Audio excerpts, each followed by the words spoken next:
to call the meeting to order at 6 o'clock. We're going to start with the Pledge of Allegiance. I pledge allegiance to the flag of the United States of America and to the republic for which it stands, one nation, under God, indivisible, with liberty and justice for all. All right, just a reminder that Norton Media is here recording. If anybody else is recording, we just need to know that up front. I know a lot of you are here to talk about the budget. We're going to start that discussion under other, but we do have a meeting scheduled for Monday at 7. Where is it? Auditorium. At the auditorium at the high school. No, here. Oh, I'm sorry, here, that the budget will be talked about as well. So we just have to get through the first of our agenda, so just hang in there. First thing we're going to start with is recognition of Coach Pat Coleman. Come on up. Can I bring some friends? Of course. He always brings friends. I always have to have my wrestlers Bodyguards. for protection. It's a rough neighborhood. So, Coach, we're here tonight, and then we'll give you the floor. We're here tonight to celebrate your, I believe it's 18 years of service and commitment to Norton Public Schools, and specifically the athletic program, and of course specifically the academic enrichment of our student wrestlers that have been part of your team for the last years that you've been with us as a coach. And I think it's really important from my perspective as the superintendent to note how proud we've always been of you and your work, of the young men and women that are on the team. But more importantly than the wrestling is also the academics. You're one of the coaches that constantly sends me information about the GPAs of the kids, setting up kids for tutoring, including at your own home, and making sure that you're checking in and doing well. Of course, we have graduates here, so who, as I said to him when he walked up at graduation, please don't hurt me. But we appreciate you very much. So on behalf of Norton Public Schools, just a small token for you to take home. Thank you. And congratulations on our game.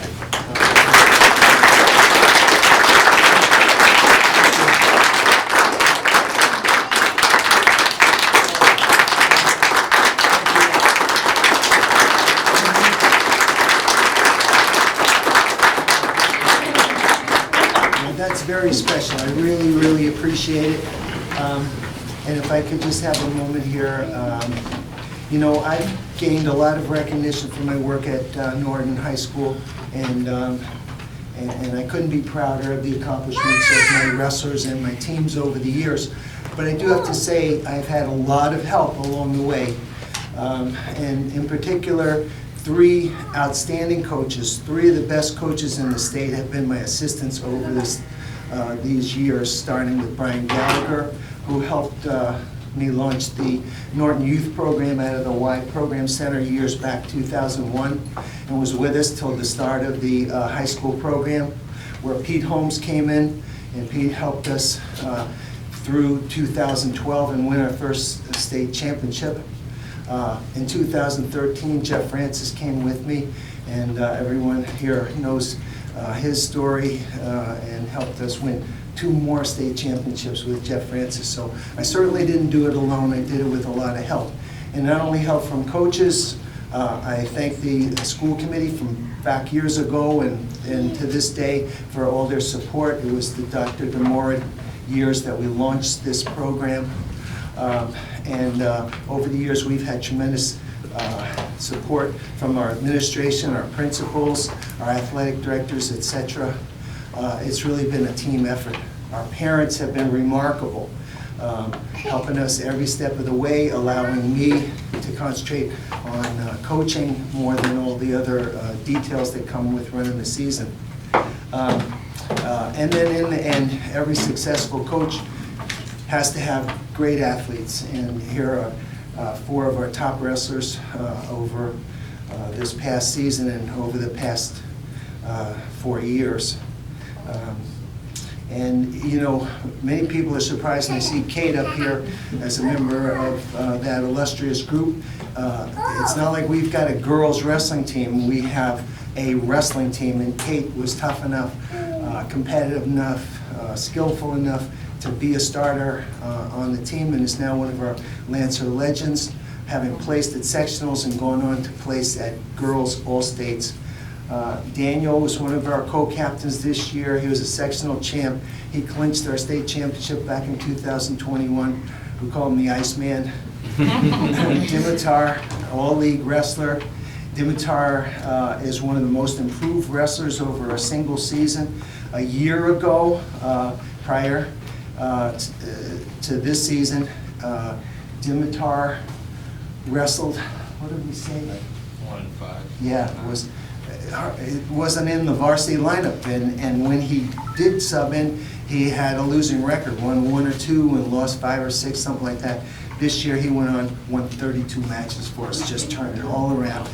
And Gabe here, Gabe Thomason, was, and happily for me, my most outstanding wrestler in a single season over the 18 years here at Norton. In fact, over my entire career, Gabe won 49 matches this year, was a state champ, went on to the All-States where he was a finalist, even went down to the national tournament in Virginia Beach and won a couple matches down there as well.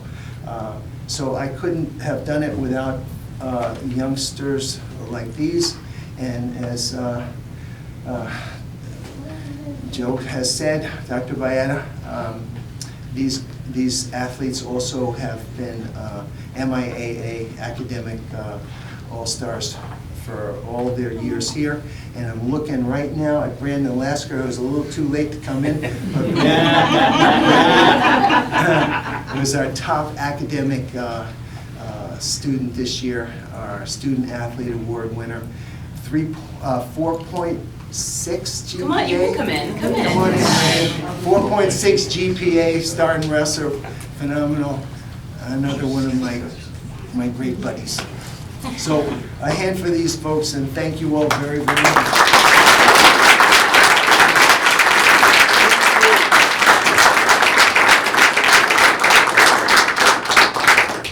Pat, thank you very much. I've known you for a lot of years. You know, you guys, you're just awesome. What you've done for our students, we can't thank you enough, truly. I appreciate that. Thank you. You will be missed. And I thank you very much for letting us go first. Yeah. See, now you just got here, now you can just leave. You're welcome. Thank you all. Enjoy retirement. Thank you so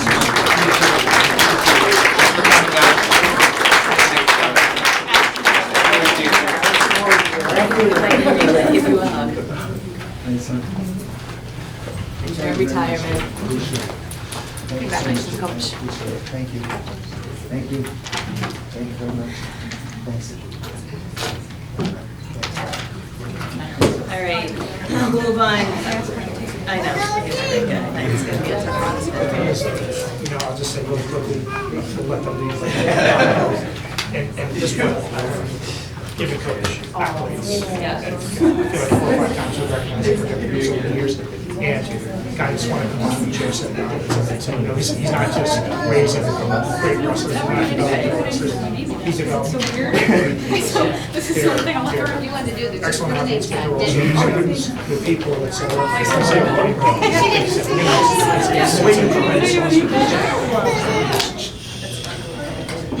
All right.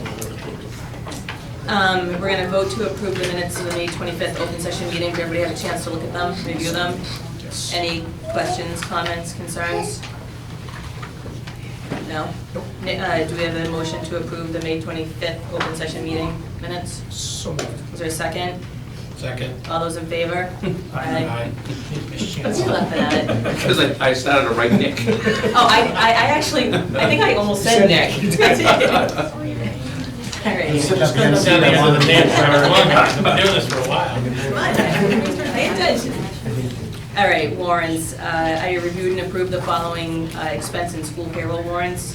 School expense warrant, May 25th, 2023, $459,003.33. And school payroll warrant, May 18th, 2023, $1,136,576.17. I wish to enter it into public record. And next we have the student update. You guys have one more with you. Yeah, so this is Gabby, she's the new student rep, and this is Malia's last meeting. Very sad, we're all gonna cry after. From the Yell, there was an anti-bullying assembly today for the 5th graders, presented by the Animal Adventures group, and they brought in brought in by the Hay PTO with such animals as snakes, frogs, chinchillas, bunnies, lizards, and kangaroos were used to spread the message of inclusion, kindness, and acceptance. Field day, they had field day today and it was a success. The kids did phenomenally. A huge thank you to the PE and wellness teacher, Miss Jen McAllister, for organizing, setting up, monitoring, and being the grand marshal of all the incredibly fun and exciting events. And especially a huge thank you to our staff, Hay PTO, and all the parent volunteers for running this amazing event. The 5th grade students went to the hall at Patriots Place for some fun STEM activities, scavenger hunts, lunch at Red Robin, and more this week. Friday, the Hay PTO will put on the 5th grade celebration night with fun games, food, and receiving their yearbook, such as not even gonna attempt that. And then Mr. Biawa and Mr. Gagan will be putting out some fun videos to replay the Boosterthon incentive. Students will met earlier in the school year this week. In the past, they have kissed animals, been taped to the wall, but this could be one of their best. Stay tuned. And then from the high school, there were some wonderful things that happened in the last couple weeks. Graduation, which was fantastic, celebrating the class of 2023. The past week, we wrapped up MCAS for 9th grade students, hosted a joint NMS and NHS band concert in the class of 2025, hosted a magic show. Today, the high school hosted the 8th grade students for Step Up Day. Student council volunteers led tours and answered questions on the student panel. The 8th graders also had a chance to meet with administrators and learn about support at the high school. Final assessments are around the corner and will feature many alternative assignments such as portfolios, projects, exhibitions. The high school wraps up with a field day run by student council on June 15th. And that's all I have. All right, thank you. This is my last day, so I just wanted to say like a thank you and goodbye to everybody. You will all be missed except for you. But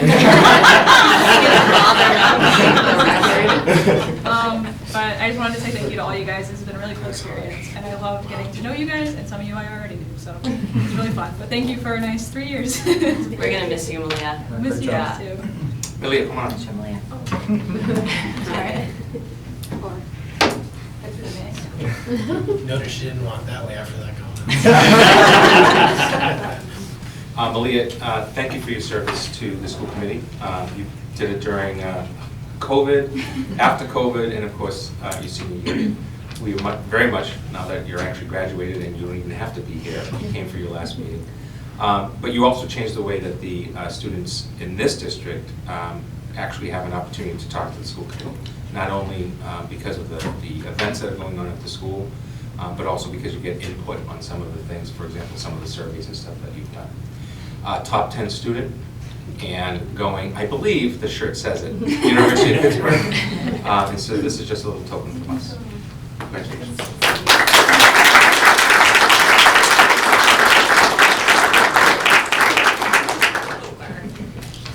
Thank you again, Malia. So Thank you, Gabby, guys. welcome. What grade are you Welcome, in? Gabby. I'm a junior. Okay, I'm a good. senior now. Oh. You're You're a senior, okay. Take it. Well, welcome. Thank you, guys. Does anybody have any questions or? No? All right. I will say that despite Malia's comments to me, I will very much miss seeing you across the window. Guess where you will see me? In about an hour. It will break my heart not to see you. Gabby, you have some very big shoes to fill. All right. Thank you, guys. Okay, so review and vote on school improvement plans. Thank you, Madam Chair. At this time, I'm going to ask Principal Dahlman to come up on behalf of the high school. We have a new 3-year school improvement plans for our schools. These based on priorities for the district, as you know. These come through the school council. They are formally brought through that process. The council consists of this particular age group students, staff, and parents. And then they actually formally vote on this information that they're providing you to you today. This is all about site-based decision-making. And so I'll turn it over to Principal Dahlman who can give you an overview of what you've received. Yeah, so if you take a look at the document in front of you, it kind of lays out what our priorities are generally, obviously leading off with our core values. What we have there as far as our portrait of a graduate, PBIS, which is an initiative that we've been launching over the past couple of years, represented on the front page as well. Really what the site council set out to do, and we did our first meeting back in April, to take a look at the school improvement plan, was to take what the district priorities were that was communicated through the Vision 2026 and filter those to what that would look like at the high school. And we definitely identified of that 4 clear goals. We wanted to continue with the work on the implementation of the multi-tiered system of supports, and that would be, again, to make sure that all students have the things that they need in order to succeed and access the curriculum. We wanted to make sure that we implemented curriculum and assessment that are aligned with our Norton Portrait of a Graduate, as well as preparing us for our NEASC accreditation, the decennial accreditation that will take place in 2028. But if we align those, that will be something that will set us up for success during that self-study period and then the actual site visit. Additionally, we wanted to make sure that we were looking at different ways that students could have their individual needs met on the way to life after Norton. In particular, taking a look at 4 pathways that we've talked quite a bit about, I think, in this body as well as just in our school, looking at early college, taking a look at innovation pathways, ways that we can integrate a more career-ready skill set, as well as the CTE program and early college. So those are things that we put in place and will hopefully work towards over the course of the 4 years. And then lastly, really continuing to promote student voice, to have inclusion as a driver of school climate at the high school, and to really focus on that connected value of PBIS to make sure everyone feels like they are part of the community there. So those are our 4 goals. As you can see, as you flip through, they are outlined as far as action steps, individual objectives, the responsible party, and then the product outcome. One caveat I'll definitely put to this document that's in front of you is there is going to be some restructuring potentially of the leadership, especially the academic leadership at the high school. So within this, the academic coordinators are identified there as some of the people who will help us. We'll be revising this as we need to, depending on sort of the outcome of that future reorganization. But again, the instructional leadership will be really important to scaffolding those portion of the graduate skills as they move forward. I can answer any questions you might have on individual goals or some of the objectives or action steps. For each of the plans that you receive a year from now, they should be reporting back to you on what did happen, what was able to happen, what didn't happen that should have happened, and what has changed that is needed more time, effort, or resources. That'll be for all 3 of the plans. Anybody have anything? I mean, I guess like one comment is like, how do we know from a school committee standpoint that we're, with these action steps and the responsible parties and the product, how do we know these are being hit at the end of this whole thing? They'll be, based on what they're reporting that they're going to do, but based on the objective, the action step, the party, the outcome, they'll report directly back to you on, yes, we were able to do 1A increased capacity, and we were able to do it by doing action step 1, 2, 3. We did not get to step 4. So that's the way they should report back. And that's a change from the way we used to do school improvement plans. And the idea about doing it 3 years is that it really gives you what do our MCAS scores say? What do our SAT scores say? What do our AP scores say? What does our attendance say? What does our behavior discipline reports say that potentially could impact something like PBIS as an outcome? What are the resources that are needed? We weren't able to do this because we didn't meet the deadline, so it should be specific, Nick, to your question, and detailed as to what happened, what didn't happen, and why. Additionally, just with some of these too, if you take a look at the origins of some of the high school, there's an outside agency, NEASC, which is our accreditation board that actually does reports on many of the things that are outlined here. And some of the goals are actually designed specifically to their criteria. So like, for example, goal 4, promote student voice and inclusion as drivers of the school climate. This is just one I just picked up quickly. Action steps and, it's 4B, I guess, engage student leadership to promote a culture. That's the objective. Action step, convene with student leaders from major groups, council, class officers, best buddies, to gather input on student climate. How do we know that goal was completed?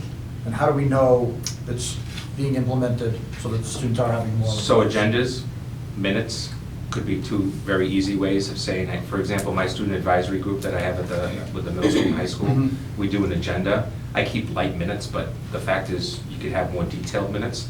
And so the idea is, these are what the students were saying. I then bring them back to the administration at the middle school and the high school.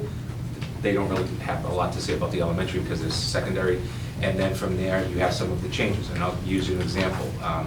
The mid-year and final exams, looking at alternative ways of assessment.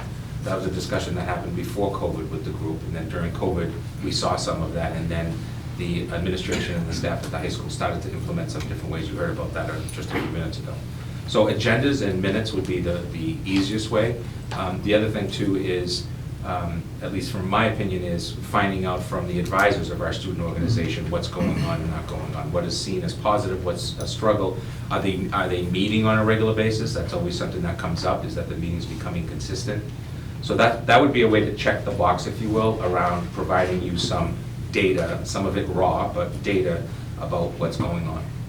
I'd also add to that too, that things might come out of that that have a great deal of follow through. If there's an action item that a student group through this, where the student leadership actually proposes, there would be, certainly if we were trying some type of new initiative, we would have data that might have success, such as student surveys, things like that might come out of it as well.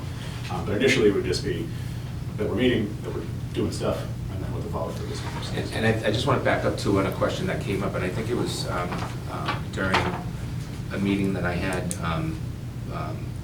with students around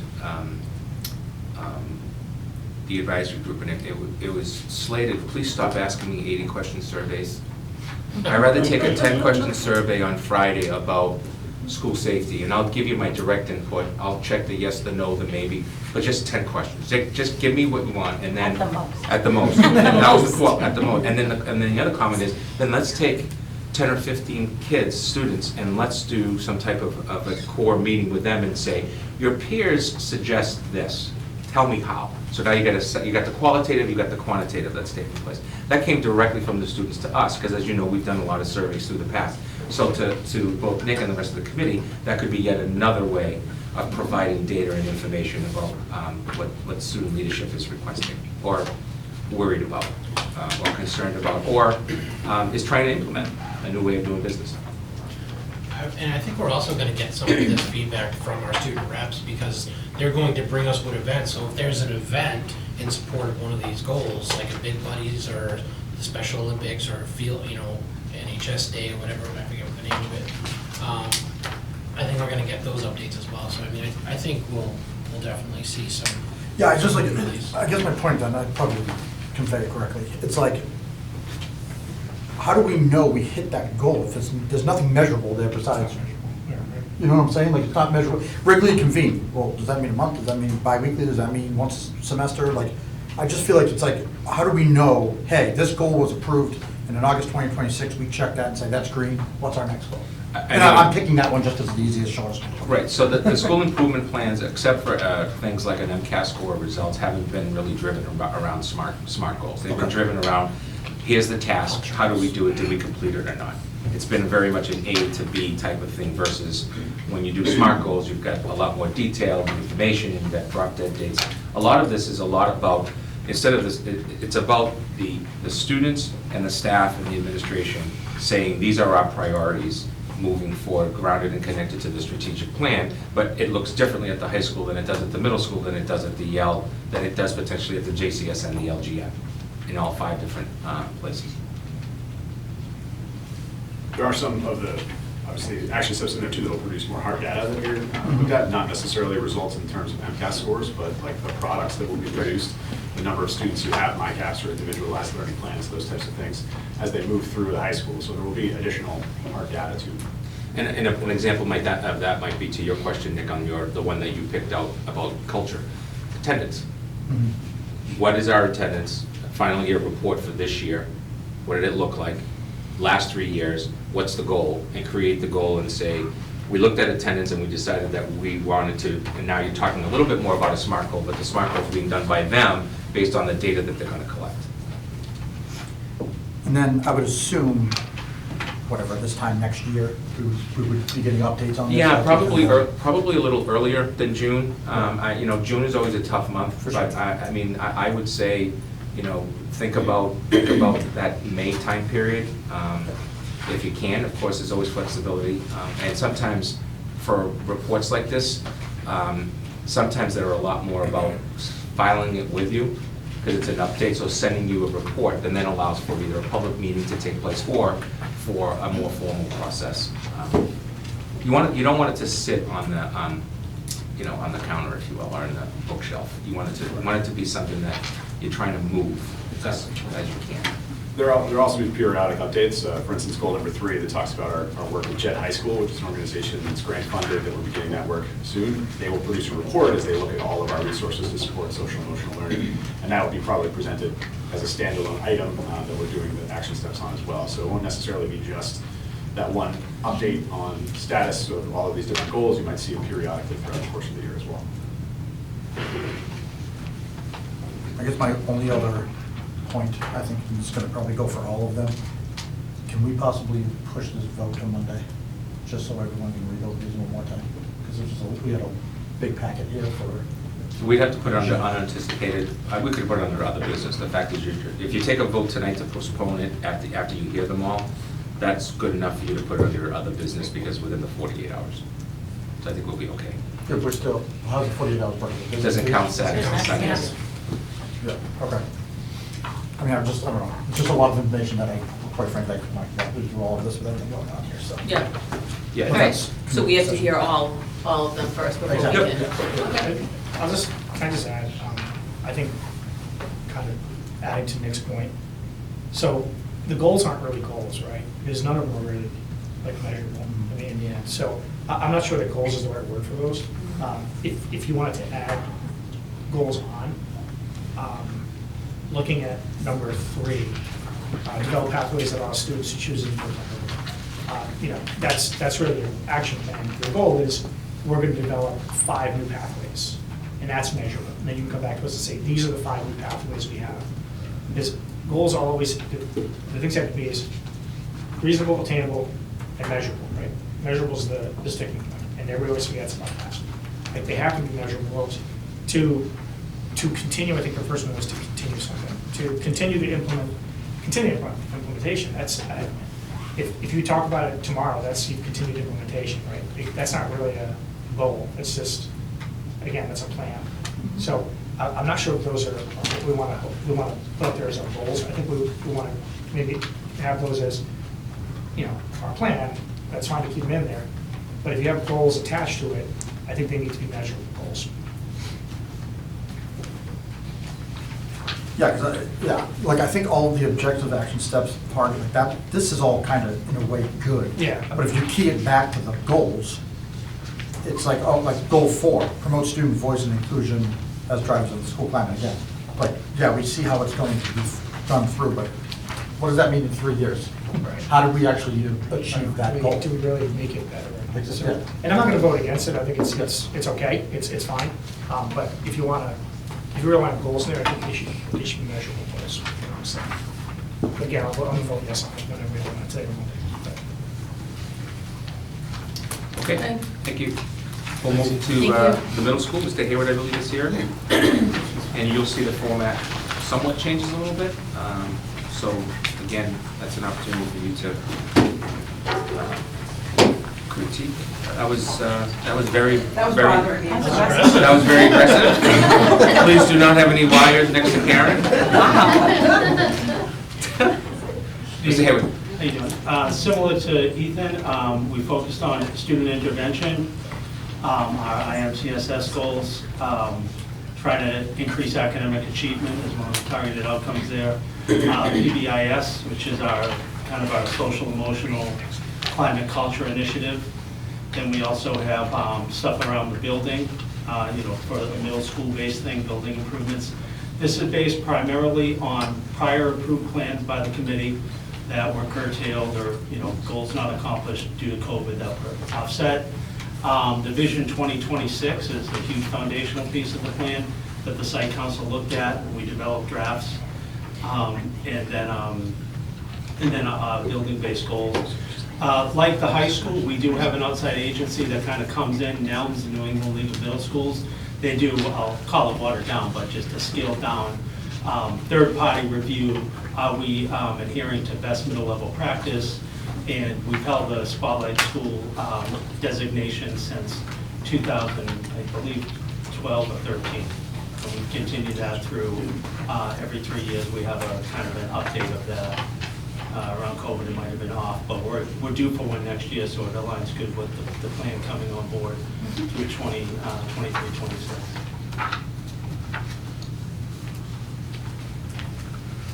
some of the questions that were asked before as far as the goals, we kind of formatted it different so we could actually report better on the goals, you see all the lines and stuff. So it's a small thing, but we had a question from our staff when we did our staff review, how can we, evaluate that? How will, the staff want to know how they will be updated. By the law of ed reform, the site council works with the building leadership to review and monitor this. Some of these things aren't things that are going to go away. We're not going to reach PBIS and we're done.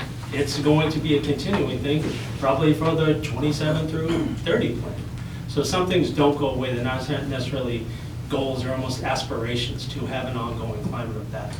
When you say the goal is to connect students social, emotionally to the school or build connections beyond the classroom, some of that's an act of faith, to be honest with you, as I heard that. Some of it's an act of faith. How do I know? When I go to a drama production, I know. I can give you numbers, how many people participated. Do we find funding sources? For all those things are data points. But the goal itself is to connect kids to the school beyond the school day, to make them feel not connected to the school, but belonging. Do they have a sense of belonging to Norton Middle School? So a lot of these things are acts of faith. I believe it when I see it, but the data points to it, how many clubs do we have? Do they have opportunities? Do they have multiple opportunities? So that's like the data and the numbers that will say, are we offering these opportunities?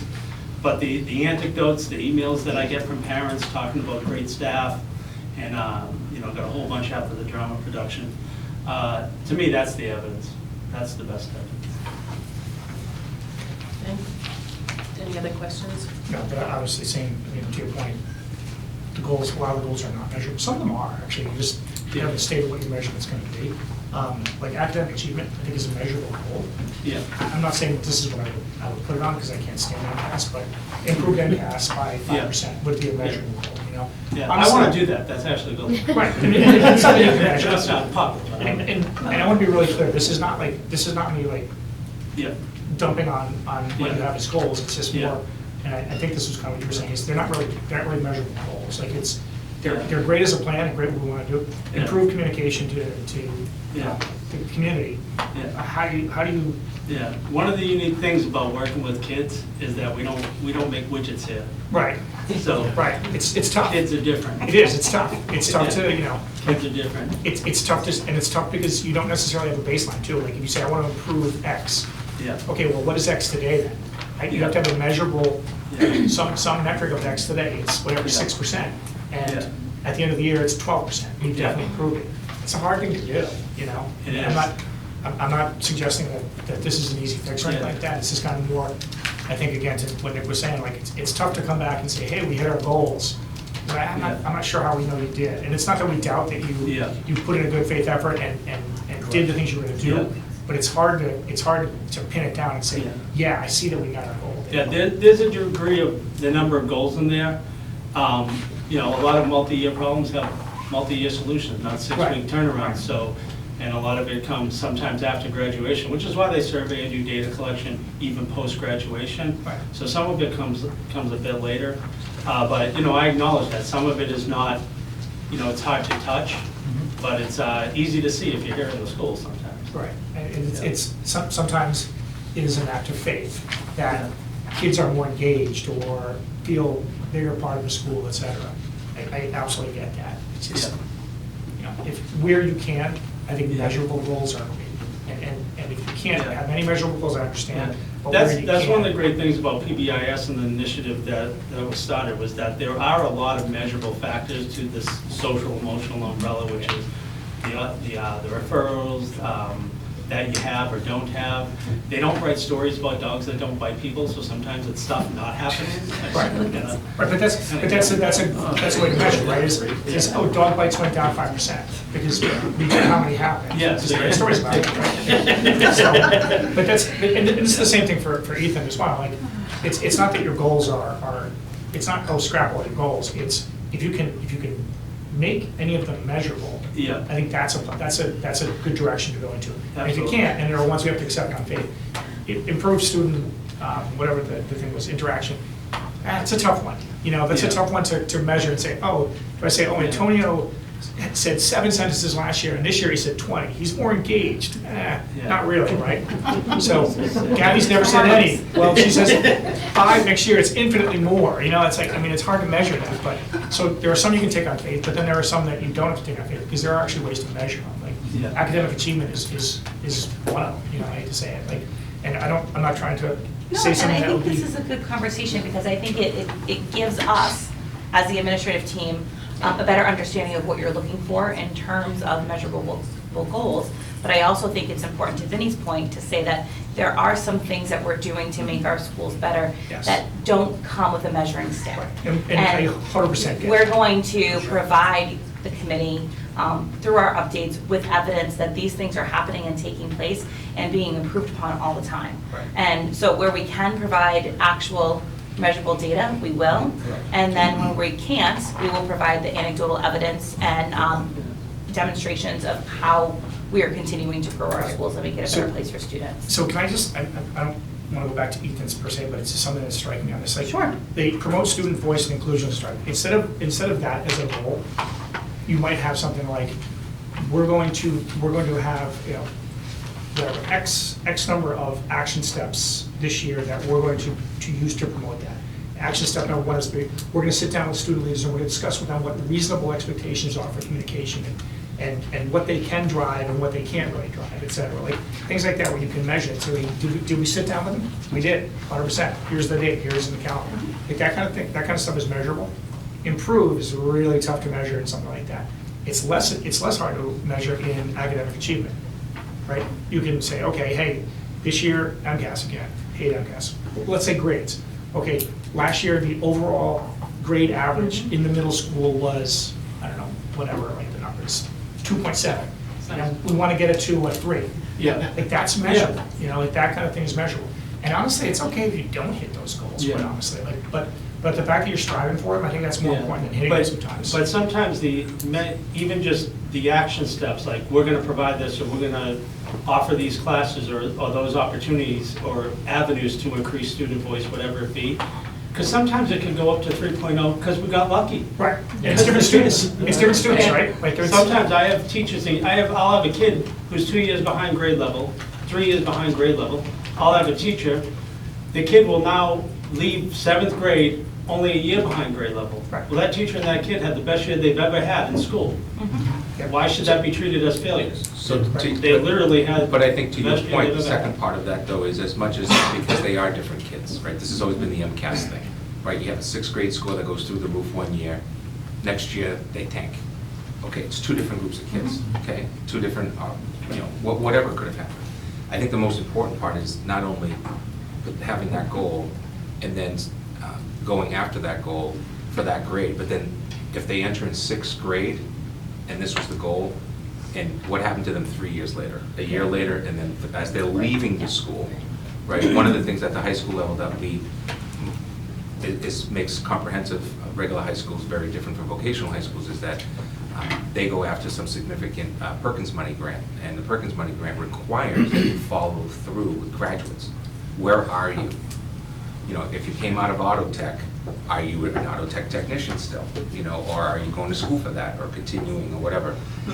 We don't do a lot of that, which I think is one of the things that could be a goal over the, you know, that absolutely ties into a lot of the stuff that we're doing here in terms of attendance and all of that stuff. So, but anyways. And I'm not trying to get us bogged down in the definition of the goal. Yeah, So this is good. I'll stop with that. but just- The main feedback from the staff was, how can we measure this and know better about it? And so that's, I think, as simple as formatting, but having those distinct things to measure on each of the action steps was actually their suggestion too.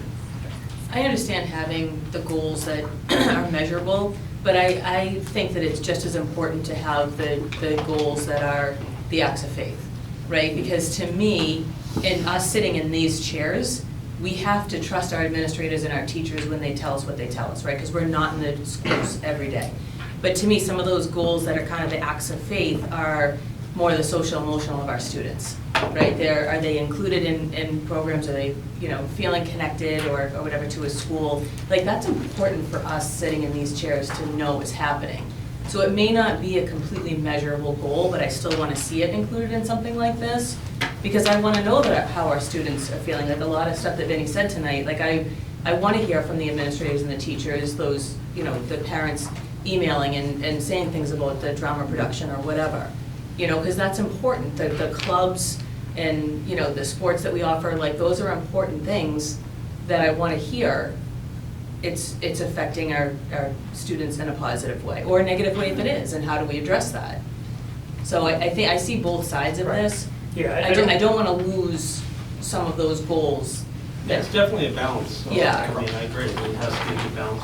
Yeah. I don't disagree with that. I guess my point was, if the student does feel more connected, etc., without some kind of measurables from the goal, I don't know if it's because of what Vinny did or it's just the kids had a better year. Right, and I think that's where with the acts of faith, that's like the perfect expression, because like we've all been saying, kids are different. Every student in the 6th grade is different And than, their years are different. right, Change right. So day to day. I think it's We don't- very hard to have concrete Right. measurables when we're dealing with students and human beings, who are, Instead of jobs easy. yeah, and they don't even know themselves. Especially at middle school. Yeah, it's Yeah. not an easy road, so. Trust me, I'm in middle school now, I know. Oh, yeah, me too. All right. Thank you. Anything else? Thank you, Thanks, Mr. Hayward. Vinny. Up next is the Dream Team. We have Dr. Marcus, who I don't know who's speaking on behalf. Is everybody coming up? We're coming. All right. Mr. Higgins and Mr. G.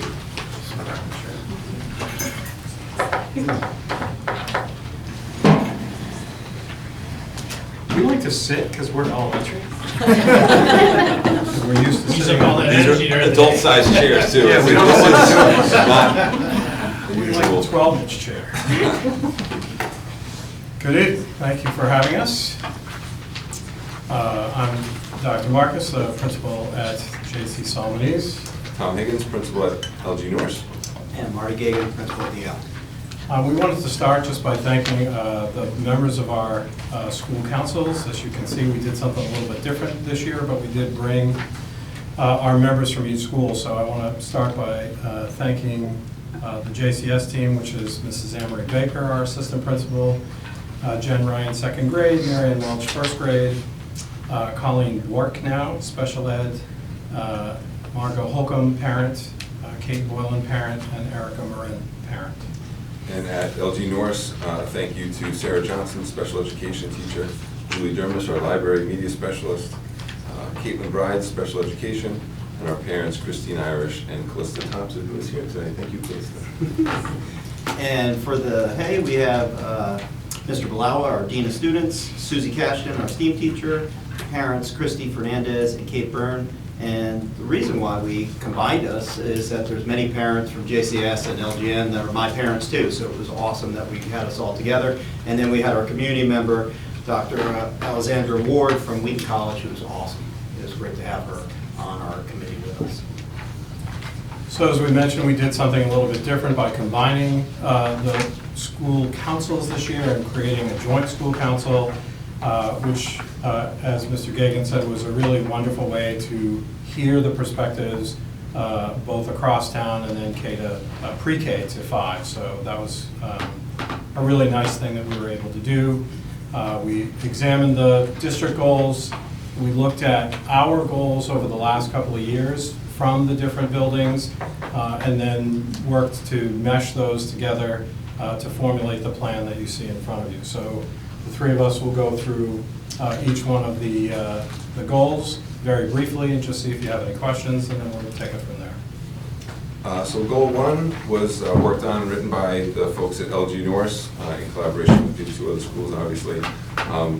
Coming to Norton, obviously, one of the big reasons I am here is because of the development of the whole child. We don't just teach academics here in Norton. It is about, behavioral and social emotional support for all of our students as well. The IMTSS, or Integrated Multi-Tiered Systems of Support, is something that's been worked on for the last couple of years. And this year, really diving in with consultants of the University of Missouri over the summer as a district team, and then putting that out into our schools. So, starting at that district level with support from outside consultants, narrowing it down to the building level. Our IMTSS teams have worked really hard this year, and would like to continue that work. Again, not just with math and ELA, but we've got some great things on the horizon in terms of social emotional learning, some screeners, so lots of data being taken and then used by our teachers at the building level and then the classroom level as well. It's exciting stuff. It's a way for us to kind of streamline and align all the things that we are already doing in this district. I think for our teachers to see that we're doing a lot of these pieces already and these structures are in place, but making sure that they are aligned, and especially across JCS and LGN, so that Mr. Gagan is getting students at 4th grade that have an equitable education. Obviously our cultures and climates are going to be a little bit different. There's things that we're going to be doing in our own schools that are kind of individualized, but we want our students going to the Yale with a very similar learning experience, pre-K to 3, so that it helps you out, it helps your teachers out. And talk, I heard Ethan talking about that portrait of graduate. It starts at pre-K and our littlest learners. So that's our goal for number 1. I think you're number 2. I'm number 2. Number 2 is enhancement of instructional practice. And again, it goes hand in hand with number 1, but to continue to improve our instructional strategies within the core classes and improve our academic outcomes for all students. And as you know, we're adopting a brand new math program, Stepping Stones, which will be pre-K through 5, and that's going to start, and it already started, but we're really going to be kicking it off with everyone starting in September. Then our ELA program, we're going to have a field test starting in January. Well, I'd say like we're gonna explore programs this summer and fall and November, January, depending on how far we go and Yeah. how fast we wanna go. And we're following the same kind of similar situation that we did with math, which we think really did work well in kind of narrowing down what would be the best program for us with ELA. And then we're going to have a brand new SEL program for us to round out. And then all these kind of connect with the assessments and progress monitoring of all 3 to make sure what we're doing is what we're saying we're doing and how we're doing it well. Goal 3 goes back to the good old days of school improvement plans and the focus on parent and community engagement. And you see 2 action steps, 2 strategies in there. One is to increase the communication between school and home. And you'll notice that in the action steps that we're really talking about 2-way communication. So there are lots of ways that we communicate right now from school to home in terms of websites and social media and things like that. And you'll see in those action steps that it's a little more specific about how we can create systems where we're actually getting feedback back and then reporting back through our newsletters and the like to communicate back to families about what's happening and what their focus and interests are. The second piece came from discussions over this year and last year, and it was that a lot of folks are unclear about what we actually do. What does the curriculum actually look like? So we put in here specific action steps about being able to describe and have folks experience and explore what the elementary preschool curriculum actually looks like and how they can understand it better. So you see that as the second step in that process. And I'm going to talk briefly about goal 4, which also harkens back to the good old days, which is about facilities and really about safety and security. It was in the survey that we sent out to elementary families. We looked at all the different things that came up as big hits, and the biggest obviously was about safety, about security. And so we felt that it was important to not just sort of mention it or put it somewhere in a different goal, but actually make it a clear, specific goal about the kinds of things that we're going to do. And you see that a lot of these are not just something that the principal is going to do or a custodian or whatever, but that we're working with our director of facilities, we're working with our superintendent, assistant superintendent, and so on in order to be able to make these kinds of things happen. So those are our 4 goals. Happy to take any questions. I just want to say, I like that the 3 of you as building leaders are working collaboratively. I think many years ago there was this, this side of town, they get to the Yale, And, I mean, there's kids that never have even seen each other other than maybe like on the sports team. So I like the idea that, you know, there's some continuity between our youngest learners. Short of that, I mean, I don't have any young learners anymore, so much of this I'll have to take your word for. But I do like to see I like the collaboration growing from, you know, pre-K to 3, and then when they get to the 4 or 5. You know, speaking from experience, the yell was kind of forgotten like for a long time. So it's good to see that they're getting involved with those other schools. I agree. I was going to say the same thing as Dan. I love the collaboration. I think it's great for our students, great for our community. So thank you for doing that. I just had one comment, Dr. Marcus and the team. Consider, when you do your curriculum stuff, I consider reaching out to Norton Media and actually taping it for the purposes of not only running it on local, but we could capture it, potentially put it wherever we need to as a newsletter or whatever, because people are busy, and as you know, there's a lot of work that goes into those nights, and 15 people, 20 people show up. Right. If we send it out, at least it makes it feel a little better that, or the next time somebody complains about they didn't know, you could say, well, we did have this thing, here's this wonderful 2-hour video you can watch. And we often, and I think because of social media, we sometimes forget about local cable, and I think that's incredibly important, so. So, just a thought. Sure. I think that's actually a better thought than social media, because sometimes things spiral on No. social media. I know. Anybody have anything else? Any questions? Nope. Thank you, guys. Great job. So you can vote or you can put it off for what Nick said. It's up to you folks. If you do put it off, then the only thing I need to know is if you're gonna have more questions, I will ask, you need to tell me ahead of time, because I need to tell the principals to be there. So it's up to you. So how are you guys feeling about voting tonight? I'm okay with voting tonight. Yeah, I'm comfortable too. And I think that, just to support Nick's comments, I think that both Jen and I have heard a number of things that you're looking for. And I know I won't be here, but I think Jen, we just had a sidebar. We made some notes about some of the things that you're looking for, that we can make sure as part of updates are integrated into the. Yeah, I mean, I guess maybe that's a plan then. Maybe if we could make like a, you know.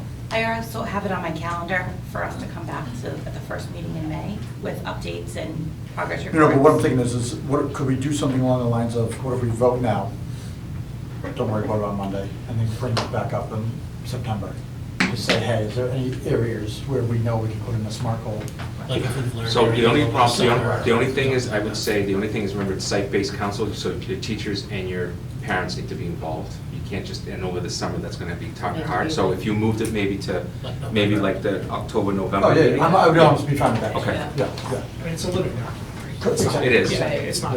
Yeah, I don't want to shoot it, like, I'm not against this by any means. It's just like, there's a lot of information here. I'd like to kind of pick through it a little bit more before just going and voting on it. But I'd be cool with a vote and then an amendment to it to say, give the sites and give all the Update in the principals fall. for an Update in the- update, you know, an update for some SMART measurable goals by November 1, whatever. Sure. As long as you're comfortable, because we can hold off till Monday too if you want to. No, I don't want to, you know, Okay. I don't think I have enough, I don't think there's going to be enough questions to make Okay. everyone come back for any, like. The theme of the committee has been clearly heard, right, in terms of what Exactly, we're looking for, so exactly. I think you're fine. So I guess then, to make the motion, I guess, would be to To approve the school improvement plans and request a follow-up of the school improvement plans based on input from the committee that was just provided, i.e. a few measurable goals, even if it's just for next year, so that then they have the entire year to work on years 2 and 3, something like that. Is there so moved to what Joe just said? Can I do that? Yeah. Sure. Did you get that, Tony? Did you get it? No? We'll talk about it. All right, don't worry about it. Is there a second? Half of it. Dinesh, second. All in favor? Aye. Thank you. All right, thank you. Through you, Madam Chair, to the superintendent, you're doing handbooks next, so I'm wondering if we just stay here. Wow, look at them trying to get out of here early. That is why you are a PhD. Lazy. On behalf of the committee, Madam Chair, please allow our elementary folks to take a look at the handbook, which does not have any major changes. You got it. Let's do it. Does require a vote. The Madam Chair does make me feel old, though, I just have to say. It could be Just Sharon, trying to be that's fine. formal. I'm the least That's why I formal put the person. jacket on. No turtle soup? No turtle soup. I got the turtle in my pocket. So there are no substantive changes. This year, we did do a quick scan to review for any policies that have been updated this year. And didn't see any. We made more of the substantive changes last year when there were the issues around harassment and bullying and things like that superintendent brought to the committee. So at this point, those have all been adjusted for this year, and we didn't see anything else that was big. So what you're going to see then is just name changes and dates and things like that. Okay. Any questions on this? Questions or comments? Should we vote one at a time for these? Yes, on the handbooks by regulation, you have to vote on them individually because they cause situations like discipline and all of that stuff. So yes, please do. Is this the first time all three together, or did we? No, it's No, always it's done. always done. Okay. Yeah, it started quite a while ago. Any other questions, comments? All right, so do we have a motion to approve the Norton Elementary Family Handbook 23-24? So moved. Is there a second? Second. All those in favor? Aye. Thank you. Thank you, Thank you, guys. folks. Good night. Thank you, Good gentlemen. evening. Thank you very much. Up next, Madam Chair, is the Norton Middle School. And again, I'll defer to Principal Hayward. He's here. Sorry, Madam Chair. It's better than mail. Yes. And I'll really go crazy. And again, you'll see some clarity of language, but I'll defer to Principal Hayward. So, I mean, for the most part, it's not drastically different, at least in response to the state law from November 8th that changed what we can do with suspension. We added some different things in there as far as Saturday school, a structured day, extended office detention, things like that. So kind of steps in our progressive discipline that we've always had, but trying to limit the amount of days we keep kids out of school. We do have some of that. I sent 2 copies, one with a highlighted PDF, which had all the different changes, because it's hard to track over, I think, 51 or 52 pages. So I could answer questions. Some of it was cleaning it up a little bit. As we added things over the years, some stuff became redundant, so I tried to remove that. Some ways we got specific about derogatory comments, stating anti-Semitic comment or slurs, even used in a joking manner, which is often the excuse and sometimes legit, but still, needs to be addressed.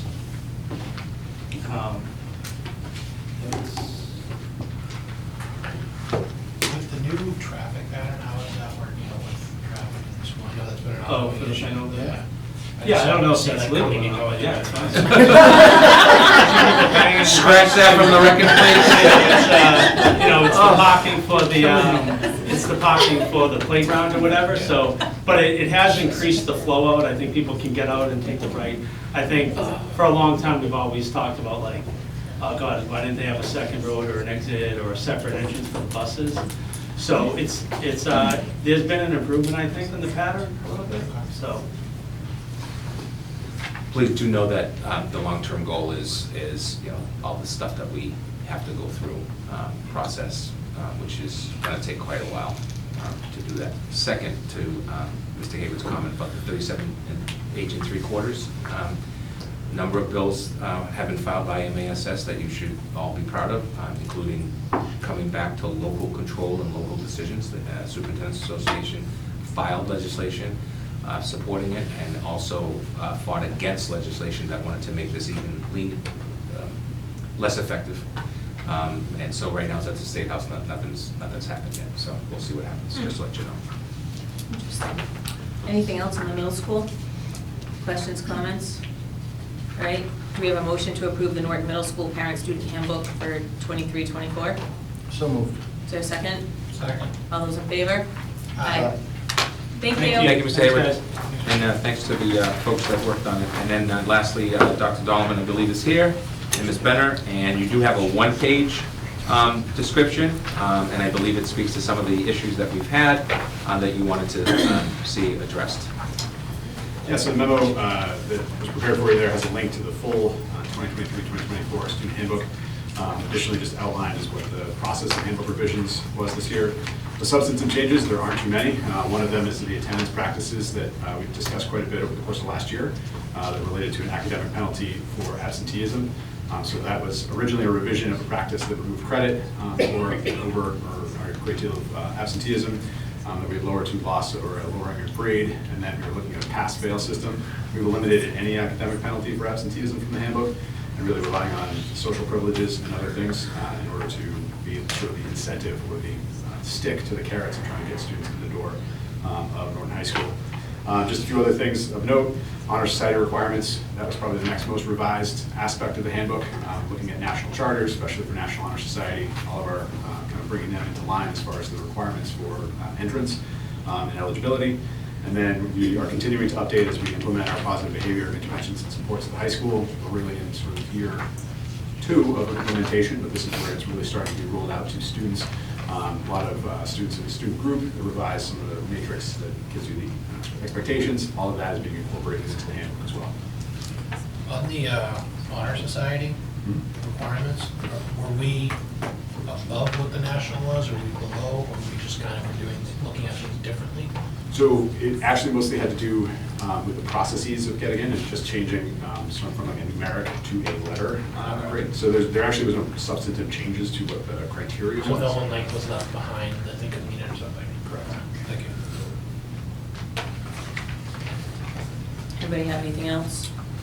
I just really, sorry. No, go ahead, Justin. Okay. I just really appreciate the work that you did with the PBIS and having it so delineated in here. I think it's incredibly informative and helpful, and in my understanding of PBIS, I really appreciate that. Dennis? Yeah, I just wanted to really quickly say on the academic impact for absenteeism, I appreciate you guys taking that out. I know that generally the school committee wasn't really in favor of it. And Dr. Dolman and I had a conversation, a pretty long conversation about it, and what we thought about it. And I know it's hard for you guys to come up with something that punishes them without doing that. You and I discussed that you would kind of continue to think about that. And so I wanted to just bring that up. That's not it's not a dead issue. We just haven't come up with a solution yet, I guess. So, but essentially I want to thank you for taking it out, because it was problematic to me, and I think some other people as well, so. I think this one has literally been the entire school year, Yeah. right, that we've Yeah. been working on It's this, been going a back while. and forth, so it's, like, I'm sure It's it's. a death of me. I think That's why we wanted to do this I think now. It's just the high school meeting, right, at the It beginning was of the the year. beginning of the school year, at the high school. we These will started be talking published, about I this. just turned to the I just wrote it incoming down. superintendent, I said, in July, please post this, take down the other ones, please. Yeah. Because at least now, if you voted positively tonight, it cleans up a lot of that discussion. Yeah. And I do think that this is an area that we should have some data that comes back to the committee to really see, did it do what we said it was going to do, or has it caused other situations? Right. And I fully understand that it does tie your hands in some ways. I get that, and sorry for that, but it just, again, was too problematic to. Yeah, it seemed like we were, constantly coming back at it, but I think that we all kind of had strong opinions about trying it this way, so I appreciate you guys going back and, revisiting it time and time again that we asked you to, and coming up with something that hopefully can work for our students and families. I just want to mention one last thing to Ms. Callahan's comment. There are not many high schools in the country. We've been working with a national organization at a university around PBIS at the secondary level. And right now, what they're doing at Norton High School is not there yet, but the idea that we're getting there is commendable to not only the staff and the support staff and the administration, the folks, predominantly my colleagues in central office who have been doing it on a day-to-day basis, because there isn't a model.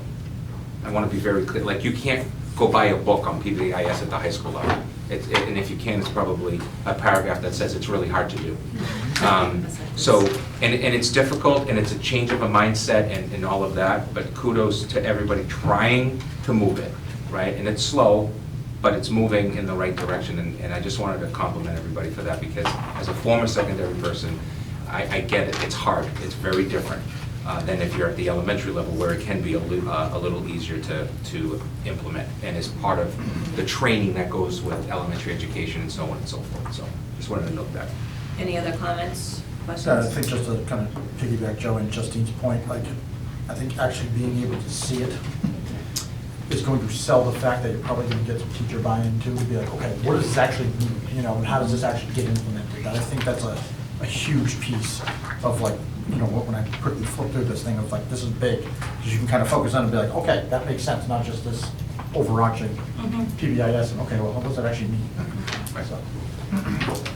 Anything else? All right, do we have a motion to approve, finally, the Norton High School 2023-24 Student Handbook? We skipped over 22, 23. We're just moving on, Shelley. So moved. Second? Second. All those in favor? Aye. Done. Oh. Thank you. Thank you, Thanks, guys. guys. Appreciate it. Took me like 10 months. All right, vote on FY23 summer transfers. Christine, you're up. This is our annual request for the approval for any transfers made between the last school committee date of the year and July 15th, which is our final day to encumber funds into balance the budget and close out the year. It does require a vote, as you do.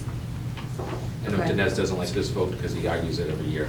Are you going to argue it again this year? Or are you gonna- So what you're saying is you're providing, so because you don't meet again, Yeah. between your last meeting and July 15th, which is the last payment of encumbrance to the 23, Christine is given carte blanche. Remember? to do it. It's all Or back to you have to call another meeting. Most of this is going to be, and I'll give you an example, most of this is the legal counsel fee comes in, and, you know, you have to move it from, it's over, and you gotta move it from one account by $700, something like that. It's not millions of dollars, we don't have it. We don't first of have all. millions of We dollars. don't have it, Clearly. For the record, but it's those small line items that all of a sudden is a negative 2%, it becomes negative 5%, where do you take the money from? You gotta take it from somewhere else. So it gives her the authority to do that. And we're not paying each other. It's got shifty eyes, but. Anything else on this? No. All right, so is there a vote to approve the FY23 summer transfers? So moved. Is there a second? Second. All those in favor? Aye. Thank you. Review and vote on transportation timeline and fees. Can we just, hold on, can we just go back to this real quick, and I Yep. don't want to change or anything with that, but when you do a transfer, would we be aware of that transfer? Yes, You would so just kind what of we've email done, us We just or want we to have, vote on that. I just want to go on record to say, we have very minimal transfers every year, very minimal. It's typically, like I said, it's that bill that came in higher and the money isn't in that particular line item. So legally, if it comes out of a line item that needs the support, you've given them the support to do that. It's kind of like a town meeting when they pay a bill for the previous year. Yeah, it's the same idea. They used to sit there until September or next December for some reason. You're up again. Okay, great. So we are requesting to implement a surcharge for bus registration for $50 per family for any bus payments received after the July 30th deadline. This is to help encourage families to pay on time. Oh, June, sorry. Okay. This will help to encourage families to pay on time as well as receive a little extra revenue to help offset transportation costs. So the biggest thing, if I may, to back up Christine, as you know, we don't have a transportation coordinator. Everything's going to run through Christine's office and an admin assistant. And our concern is always that anybody who moves into town, of course, that's not part of the surcharge, it's a different story. If somebody were to call on June 29th and say, you know, I want to do this, but my check doesn't come until next week, we'll write that down and be fine. But we have just too many folks that are waiting until the actual routes are being done. And now we have to take all that time to reroute, and we just don't have the time to be able to do that in general. So that was the concern, is trying to push something that people can you know, and if the surcharge happens and the family doesn't want to pay it, they can always come in front of the school committee and give the reason for why they don't think they should pay it. That's common policy. What is the current bus rates? $250. You did not increase them for the third year in a row. But remember, $250 per kid, no cap. Correct. It's an ebb and flow, right? People think, you gotta remember, this is a $1 million budget for transportation. we're collecting about 150, 175,000. So we're still the highest, based on this little Yes. graph you gave us today. So We're you still- got Franklin, but they Oh, cap it, Franklin's high. 360, but they cap it at 1,080. That's pretty significant, so that'd be 3 kids, I guess. Some of the towns that you see have moved to free. Foxborough has always been free, but some of the communities are using SOA money. They got a significant more money than the 30 or 60 that we're gonna get, so they said, you know what, we're gonna stop collecting $100,000 worth of transportation fees and just put it into our operating budget. And just a reminder that our transportation fees that we charge don't even cover close to our transportation. we did an analysis, if you Now remember. that there's a lot of people here, Right. because When we- people often Right. say, well, where's my money going? Yeah. It's not going to cover the entire transportation No, bill. you're talking about 3 times this in order Right. to be able to even Right. come close to covering it based on the number of students that are taking it. Because you have a number of situations that take place. We always have a special situation with a family, and we're happy to try to work with families on a payment plan Yeah. even and stuff like that. But we also have everything to do with free and reduced lunch. And although all kids are not paying, we still go through that process of free reduced lunch process. So that has a hindrance on things like transportation, sports, and everything else. Right, I think just for the record, the fees that we pay, transportation and the sport fees that the high school pay, they do not cover the No. bills that we receive. I just want to be very clear No. in stating that. Okay, anybody else have anything? I just a quick comment on it. I'm fine with it. My only comment would be, I think we need to be a little bit louder about the fact that we're going to charge it. Well, I think we're going to put a communications plan right away, as top bombarding it and saying, you know, transportation is $250, if you don't pay it by, it's $300, there's a $50 surcharge. Right, but I only say that because I got an email and I looked at it because I was looking just for the Yeah. school, because of my position, but I think a lot of people probably are glossing over those things, Yep. particularly in June. So if we're gonna make the deadline June 30th, which, yeah, I'm all for, we gotta make sure that people know about it ahead of time. Yeah, and people have been already paying and registering and doing their thing. Right. Is there And- Sorry, and it's to register, right? We don't actually ask for the payment immediately, We need to have them registered. register, so people understand that. It's like, just gotta register. If you register and you don't need it and you pull out, you never owe us anything. Just register. Just That's all you gotta register do. your kids so that we have, it's somewhat easier to take kids from a ride than it is to try to put a kid on the ride, because as we all know, there's certain areas of town that we try to be as kind as we can be. We do not do door-to-door pickup, as I think some people think. There are situations of that, but if 2 houses are next to each other, we're gonna say, hey, meet in the middle. You know, the North Pole and South Pole can come together. I believe the way the system is set up, though, parents make their payment at their time of registration. Yeah. This is a Norton question that Jim, you might want to think about tackling at some point. We're moving to DPW. We're going to have some more resources in terms of money there from the standpoint of savings, plus all the water bills that are now being collected are not going to a private enterprise.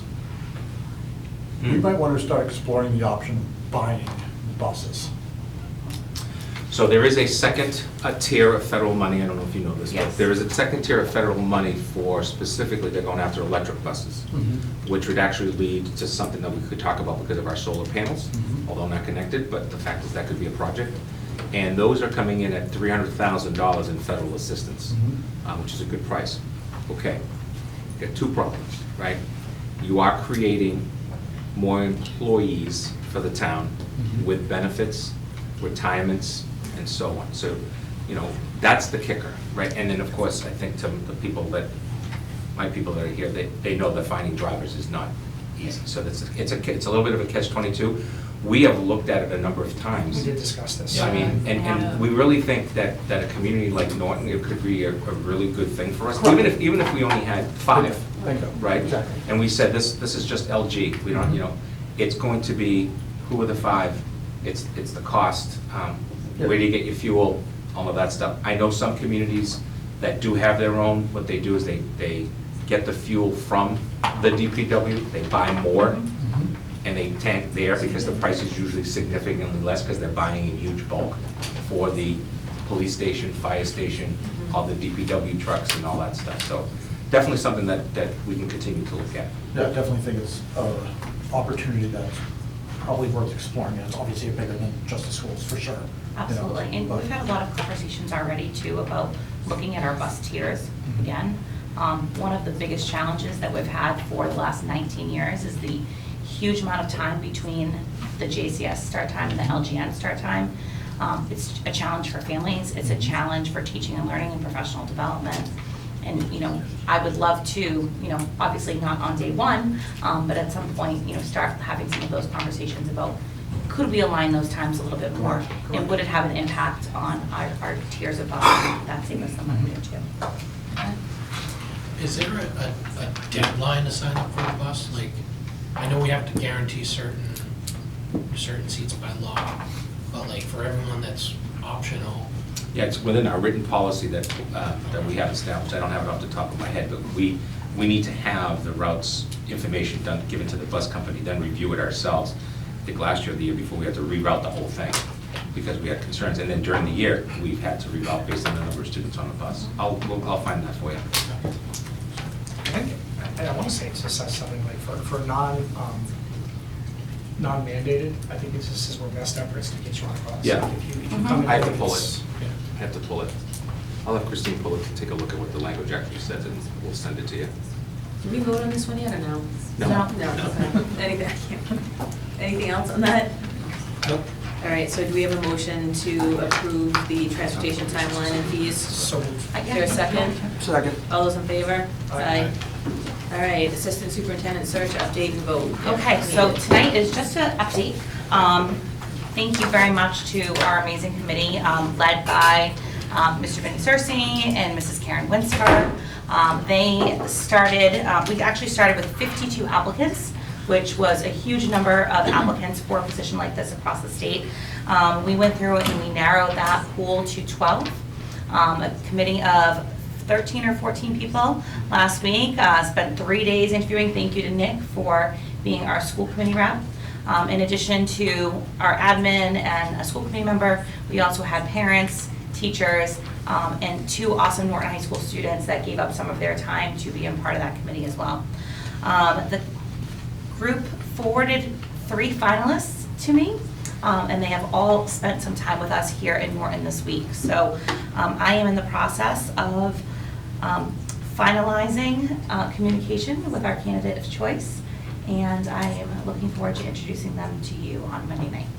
Great. Thank you. Thank you. Thanks to all of the whole group. It was a really great process. Yeah. Thank you. Any questions or anything about that? No, I'd just like to point out to Vinnie and Karen, I mean, both did a phenomenal job in terms of setting everything up. I know we were moving at lightning speed, if you will. It was quick. It was quick. I told this to Jen, I'm like, bang it out 3 days and be done with it was definitely a way to go. But no, we had a great candidate pool. The committee was actually phenomenal. We were all kind of laughing afterwards because it was like, hey, we could do this again. This was actually kind of fun. Not too soon Let's though, not let's hope, okay? Let's get one person in first. But yeah. Thank you all. Yeah, it was really good. All right, good. All right, discussion on potential dates for our next school committee meeting. That's already published for this fall. At 7. Monday at 7 o'clock. In auditorium at the, here. Middle school auditorium. That is Yes. correct. So do we need the 22nd as of right now? We do not. I just have to put that in my calendar. All right, let's go to other then. I just have one announcement. For everybody to know, the American Cancer Society Relay for Life is being held this Friday, Saturday at the high school track. This is a community event for all to enjoy and reflect. All are invited to walk the track in the glowing luminary placed in honor of cancer patients, lighting a candle for someone you love. If you are or know of a cancer survivor, anyone currently undergoing or has completed treatment, there's a special laugh and reception in your honor along with your caregiver at 6 p.m. Friday night. Thank you. All right, so middle school auditorium on Monday the 12th. Okay. That's after the track dedication? Yeah, the track dedication, I should have announced that too. The Kent Taylor track dedication is at 5 o'clock at the track in the stands and then below. And on the next evening at 4 o'clock is the naming of the Veterans, Norton Veterans Memorial Field. Signage is in and being put up tomorrow. Oh, great. I'll be covered. So Okay. I welcome the community to join for those two great events. Okay, awesome, thank you. All right, how do we handle this next? You have other business. You do have a date. Of course, you can take public comment from anybody that you want. The committee asked that we just, because of some misinformation, lack of communication, and all that we just hold it as a meeting. We published that meeting today for the public, and it's out there. That meeting will consist of I believe, the appointment of the assistant superintendent, some contract language stuff that I have to get you to sign off on, and the budget. I would say start with the assistant superintendent appointment, move to the budget, give the opportunity for anybody to speak on it, and then be mindful that any changes have to be made by the close of business, which on Tuesday, which is by the school, if there's any changes that are made, because state law requires I notify any employee regardless of their status by June 14th under labor law. So just as a reminder. No, but I think, I did send out a pretty thorough page and a half, and I do think I'll take 2 seconds if you don't mind. So I was just gonna say, because I think there's a lot of people over there, it's hard to tell, but they're obviously here. Right. To talk about the Yep. budget, so I think that we just need to have, I'm assuming that you all are maybe looking for an explanation as to what is going on, so maybe Yeah. just a quick explanation as to what just happened. So the budget was presented and provided by the Norton School Committee, went forward through the deal process. Our mandated budget with a transfer of $700,000 from stabilization met our mandated special education DLL. Our general education budget of 1.6+ million was not met. That is a level services budget. It was level funded, right? Can you explain the difference between Yes, those? so level services is, you take the services you have, you take the money that's needed to move all of those forward, $1.6 million. Level funded is, you're only getting this money, and if you need $1.6 million more, you don't get it, okay? So, Excuse me, but there's a whole bunch of people out here. Do you guys want to move Yeah, in? move right in. Come here. Move in and come in over here. Come in. There's some seats. Just stand around. Yeah. Just come in and stand. actually, you know what, I'll do it from over there too. Yeah, but you guys come in closer. We don't bite, really. We're friendly.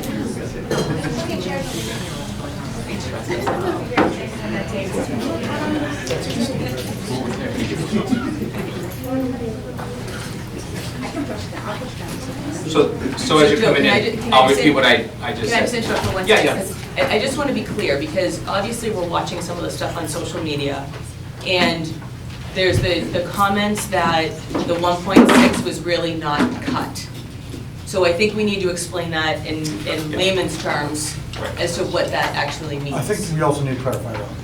When people hear cut, it sounds like our budget of whatever dollars was cut by $1.6 million. That is not the case. We asked for additional dollars to cover this 1.6. The town did not, and the FinCom, did not cut $1.6 million from our budget. They cut it from a standpoint of what we asked for. If I went in front of my boss and said, hey, I want a $20 raise, and he only gave me 10, I don't get a $10 an hour pay cut. So we need, the term cut needs to be defined a little more clearly, because it wasn't a cut. It was the town said, we asked for X amount of dollars, they only met us with this amount of money. We didn't go from, I'm just gonna make it easy, of $35 million down to, $32.8 million. You know what I'm saying? I do, So we need to but just to be- clarify how just- that kind of works. Right, and just to be clear, for years, since the last two override attempts of what, 2016, 17 was it? We have been saying that we are short Yes. the $1 to $1.5 million to make our budget level, right? We've been saying this for years. We have been saying that the cliff is coming. So maybe cut isn't the right word, but if we cannot level service our general education because we are mandated to take care of our special ed, then we are in trouble. This is where we get. And we've been saying. We've been saying that, listen. So I'll tell you why cut is actually the correct word. Yes. So when we level service our budget, if, just for the sake of the conversation, if to run your household it costs $50,000 this year, and next year it's going to cost $51,000, and you get 50,000 to run your house, you need to cut $1,000 of expenses. We got not level service, we got level funding. So we have to cut $1.6 million worth of what we're doing. It was not a cut to the budget. If it was a cut to the budget, oh boy, would we be in big trouble. Correct. So, but if we want to argue the semantics of it, we can do that all night long. In the end, we have to cut $1.6 million worth of services to general education. Not to mandated sped, because that is mandated, we have to cover those costs. So. But our I just budget wanted was to, increased I just wanted to give that 4.8%. background information to everybody here tonight, because I'm not sure that people fully understand sometimes what we're up against. So I just thought it was important to, and if you guys already knew that, I'm sorry that we reviewed it, but I just thought it was important to review that so everybody can understand what we're up against. And I think, again, our budget from last year went up 4.8% from last year. The issue that we're having is we're getting more and more mandate from the state that we then can't fund. We But have again, two budgets. Exactly. So the issue here isn't the town, we cannot fault FinCom and the town for putting this budget forward due to the fact of the state is giving us unfunded mandates. They're telling us, you gotta do X, Y, Z, and giving us $0. That's how it's working. But So we are living within our means like we've Correct. been asked to do. Exactly. That's what we're And doing. As Joe pointed out 9,000 times for us, which is great, the cliff is coming. Now the cliff is here, and now hard decisions have to be made, and that's where we're at. So now I think you can take it from here now. Really? Good luck. So I'm going to agree with Dinesh about semantics around the word cut, only because a certain part of the budget is not being touched. Another part of the budget is having to be touched to pay for that budget. So semantics are where they are. Here's what it came down to. We made some awful decisions based on choices of awful decisions. It's that simple. Now, hopefully you've all received the pretty concrete letter that you received from me today about how this went about. I've been here for 10 years, as of July. I have never, ever had staff decide that they're going to be telling students about cuts. Sorry, that's the fact. That's what happened. The reason why you don't know is because it's always staff first. I do not want my staff to hear from somebody else about their job status, either laid off or change. But that happened. I can't control it. I own it. It's my fault. Perfectly fine. But that's the problem, is that we got information that went out about change, which happens every single year in this town since I've been here. I've had ebb and flows where we go one step forward one year, and we go 2 steps back with the other. And if we didn't have school choice, that'd be a whole other discussion of where we would be. So information got out to you that shouldn't have gotten out to you until it hits the personnel person, it goes to school committee, becomes public, further debate can happen and discussion, and we move forward. That didn't happen. Okay?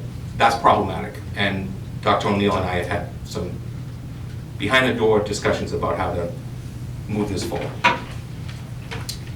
The impact, the true impact, is to people who have been pink-slipped, not to the people who still have a job. Both stink.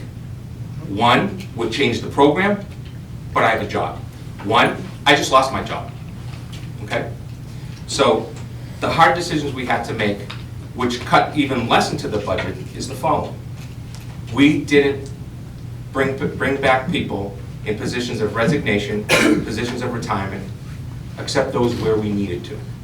Or as you know from the memo I sent you today, the cuts would have been even deeper than they were. The second part is, all of these are contractual obligations.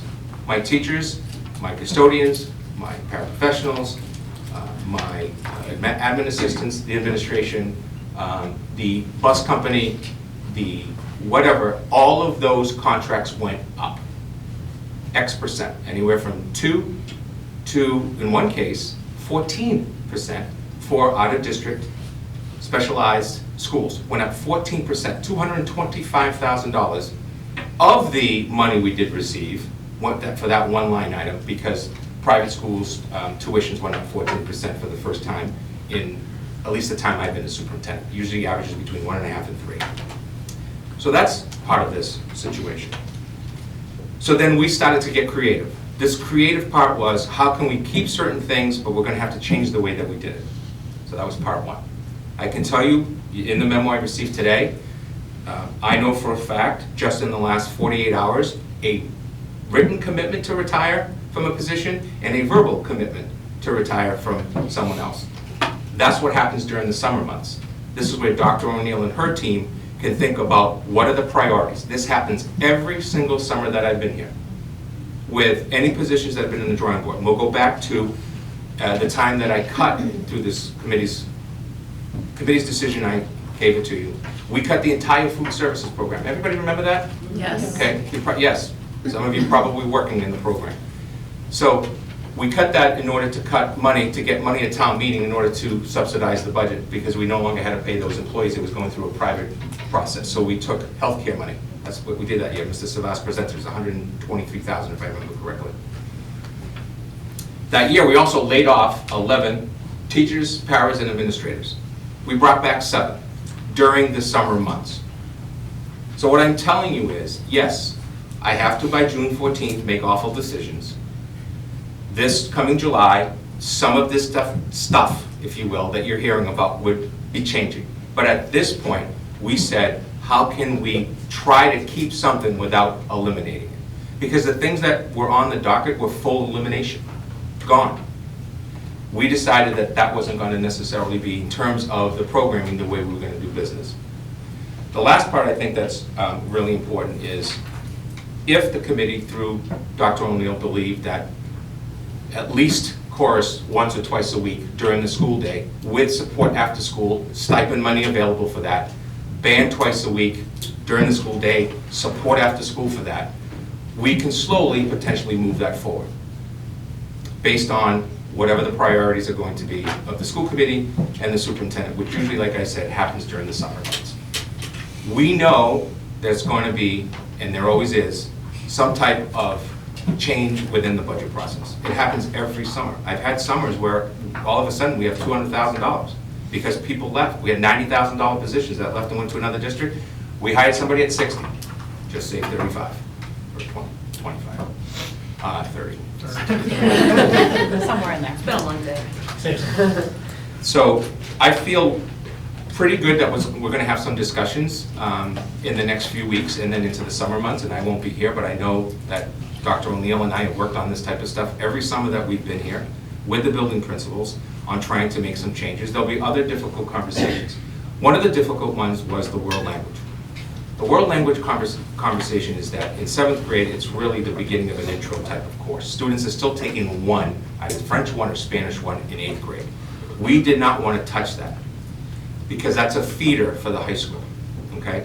So we took that bad decision off the bad decision list and said, we want kids who are able to go into Spanish 2 or French 2 or an honors French 1, go into that type of a program where they're going to be able to potentially graduate with something like the seal of biliteracy, which we always have students in our district that do that. So that's why those types of decisions were made.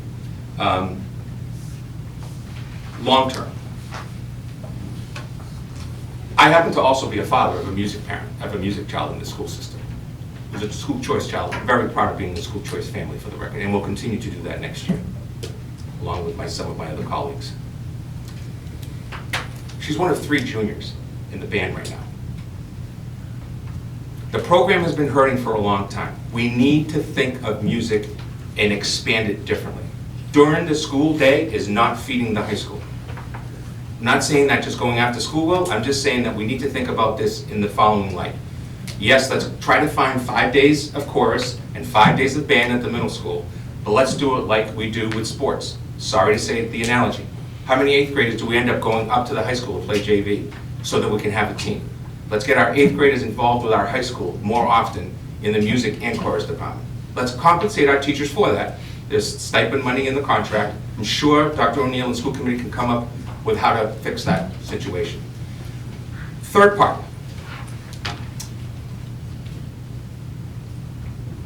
The discussion was to cut band completely in 4th and 5th grade.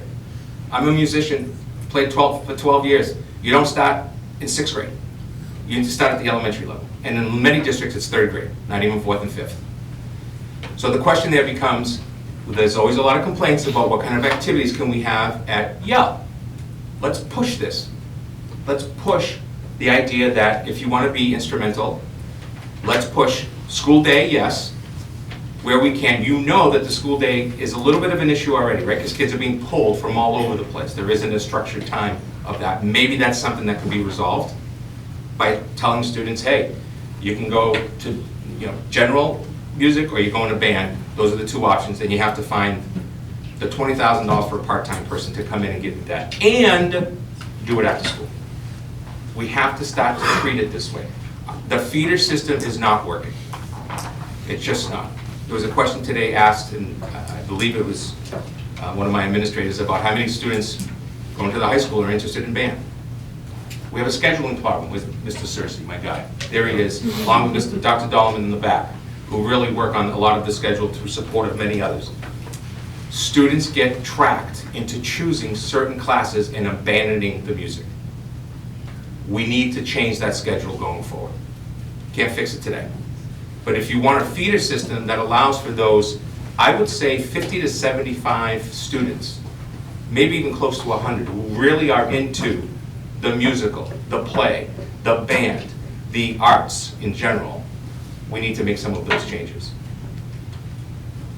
So going forward, my recommendation has been, talking to Dr. O'Neill and communicating with the school committee, is let's see where this lands. Let's put a plan B in place sooner than later. Let's share that plan B with families directly so that students know before September what's going on. And I think that can happen. Let's talk to our music department, which I have done and did do this past fall, and have a number of times since I've been superintendent, because of my concerns about the number of students participating in music at the high school level, and how do we feed that system. And I think we can be creative and do that. I'm sorry I'm making bad decisions for not only your child, but my child and members of the school committee's children. My number one thing was I did not want to touch elementary class sizes. I did not want to increase class size at the elementary level as much as possible. That was goal number one for 2 reasons. Number one, we have a 90%, talk about a SMART goal, we have a 90% of students at the end of 3rd grade at reading level. Our numbers aren't even close to that right now, right? We've put a plan in place that, there's a lot of pushback going on that plan, but we felt, I can't announce we only want 70 kids to do it. It's got to be at least 90 that we want at reading, because we know that reading is the way to success for students in the upper grades. And for any of you who struggle like reading like I did as a student, it takes a long time to become a good reader. So that's the reason why we didn't want to touch the elementary schools.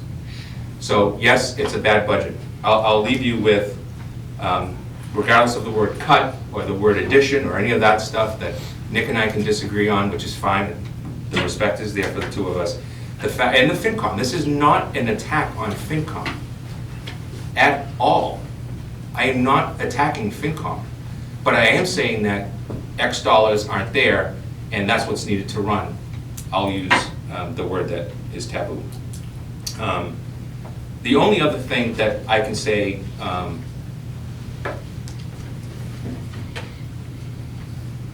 it's difficult leaving knowing everything this team has tried to do for 10 years. It is. Difficult leaving anyways, because I appreciate this community. But it's even more difficult leaving knowing that I have to tell people that they're no longer employed, or that they're not going to be able to do things the way I've been allowing them to do it, or help to create them to do it. Bringing back the bands that we didn't have years ago. Bringing more chorus. Having 2 teachers at the high school, not 1, or actually at one point, a 0.8 when I started. So it's hard. But I would wish that families just simply know, work with the administration. We will seek, and I know that I really believe, as Mr. Savas said, that I was an 8.5 and she was a 7. This is going to make her an 8.5 right away if she can find and resolve this issue, because it's so important to a really solid, great group of kids. Here's the research. It's really simple. You guys all know it as parents. And if you don't, Google it. It's really simple. Kids in the fine arts in general do academically better than a lot of other kids. It's a fact. It's out there. MCAS scores, SAT scores, you name it. So we don't want to get rid of it.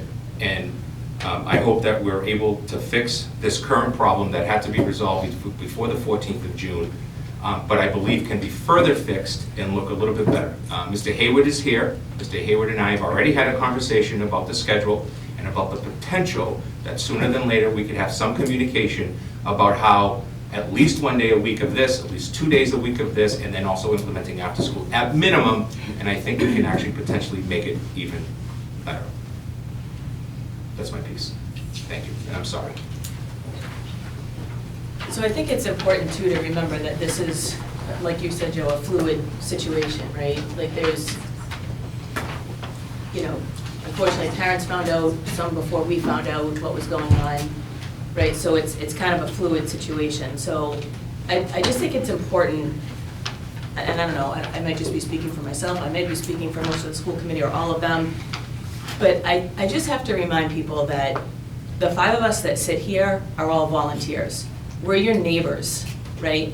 We sit here because we truly care about all of your students, all of your children, all of our students. These decisions are the worst part of this volunteer job. Believe me when I tell you, there have been tears, there have been screaming, there have been frustration. Some of us have spearheaded overrides to try to make this so that this wasn't an issue at this point. We could have been said and done and been in a much better position if we had passed one of those overrides.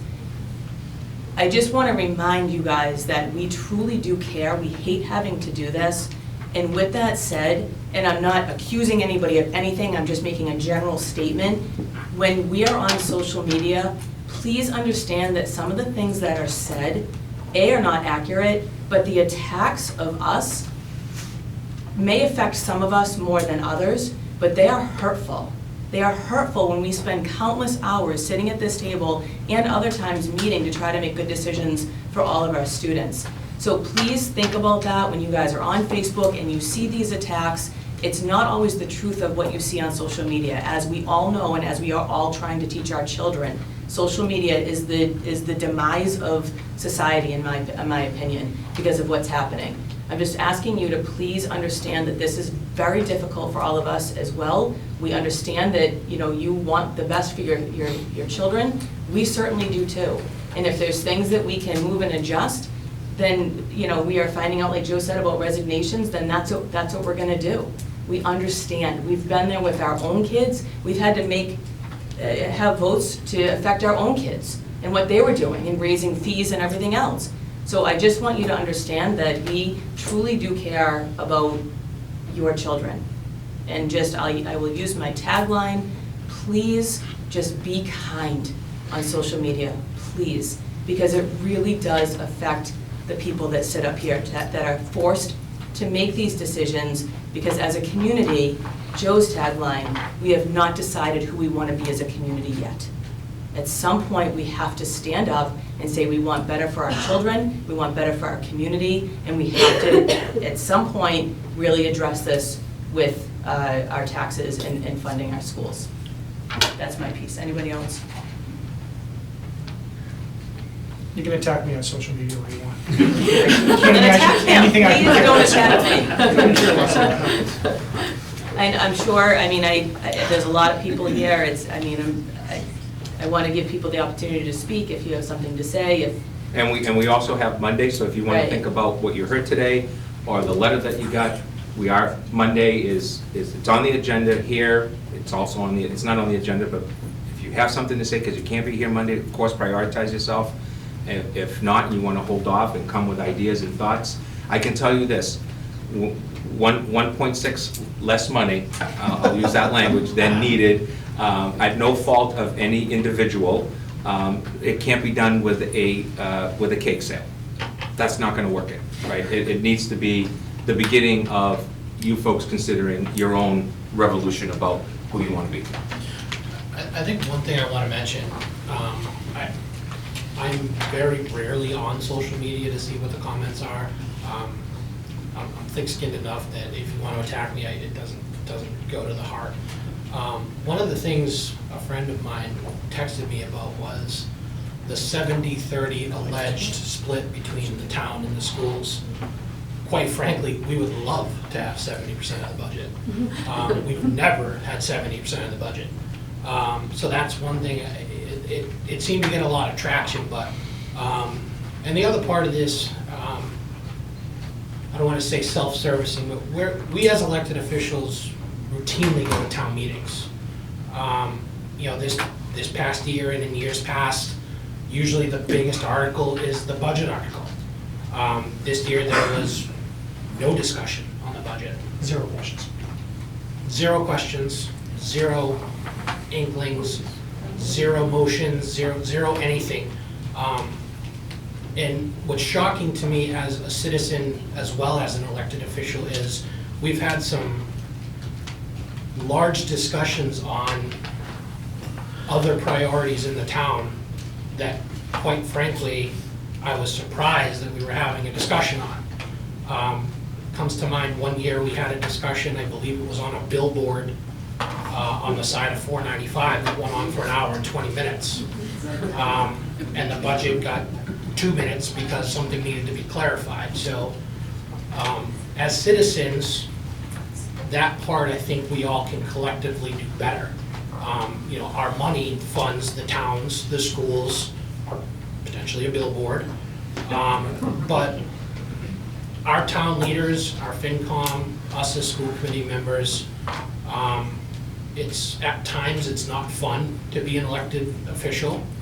At times it is a lot of fun when we celebrate, especially us, when we celebrate our students and we see the good things going on. But as citizens, I think we can do better in that we don't discuss where our money goes at the public forum.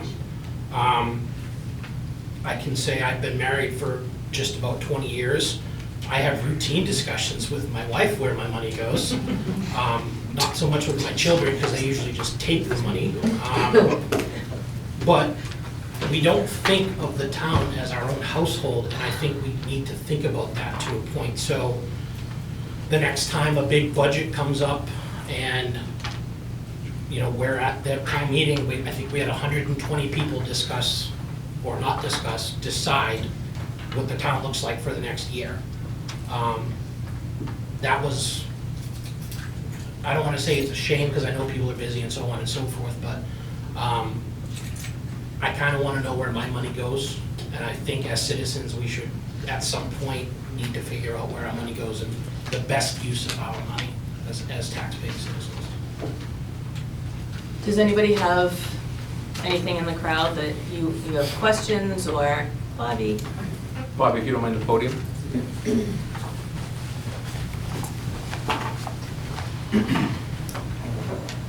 Good evening, my name is Bobby Portway and I'm a Spanish teacher at Norton High School, where I also serve as the advisor of the class of 2026, DECA, Best Buddies, and Project 351 programs. Thank you for this opportunity to speak. This week I received a layoff notice as a result of these cuts and these very difficult decisions that you folks had to make, and I greatly empathize and thank you for taking on these jobs that I know are very difficult. I'm not here today to advocate for myself, but rather to encourage this community, my community, to invest long-term rather than divest into our world language program as a result of the elimination of 7th grade French and Spanish. There is no doubt that learning another language provides students with numerous lifelong skills and benefits. One of the often overlooked facts of language development is that earlier exposure leads to greater linguistic retention. A study from Cornell University noted that the earlier that a child learns a second language, the more likely that child will be to quickly attain native-like language proficiency. Although there is significant scholarly research on this area, I'd like to share some words directly from my own group of experts, my students. In September, my students completed a reflection on the benefits of learning another language. Here are some things they shared. Quote, I just want to grow my personal awareness of the world and get out of my comfort zone. Another student wrote, at my job, I feel the struggle of not being able to communicate with all the customers due to the language barriers. I hope to learn new speaking skills in this class that will help me communicate with them in a respectful way, end quote. Other students noted things like job opportunities, travel, and connecting with their own cultures as motivations for language learning. The need for a strong and well-funded world language program is clear. For many of our students, our Spanish and French classes are their first opportunity to expose themselves to different cultures and perspectives, to learn about themselves as global leaders, and to understand their role in an ever-changing globalized society. And this must start at an early age. There is so much room to grow in this area in Norton, such as the inclusion of more languages like American Sign Language, and the words of students, experts, and the changing demographics of this community serve as crucial evidence for the need for growth in this program rather than a reduction.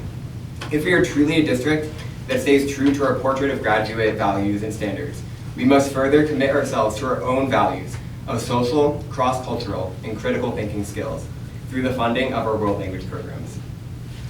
I also want to make a quick mention that some of my students are actually here tonight. When they approached me with the idea of coming to this meeting, I initially told them no, that although I appreciate the thought and the effort, coming to this meeting couldn't change the budget, it wouldn't make a difference in the decisions that have already been made. However, after further thought, I realized that telling them no goes against everything that I've taught them all year. I have taught them to stand up for what they believe in and to push for the change that they want to see, even when it means being in a room full of adults in positions of power who might be a little intimidating to them. I'm endlessly so proud of them and grateful for them, and I'm so also grateful for the support of my community. Thank you.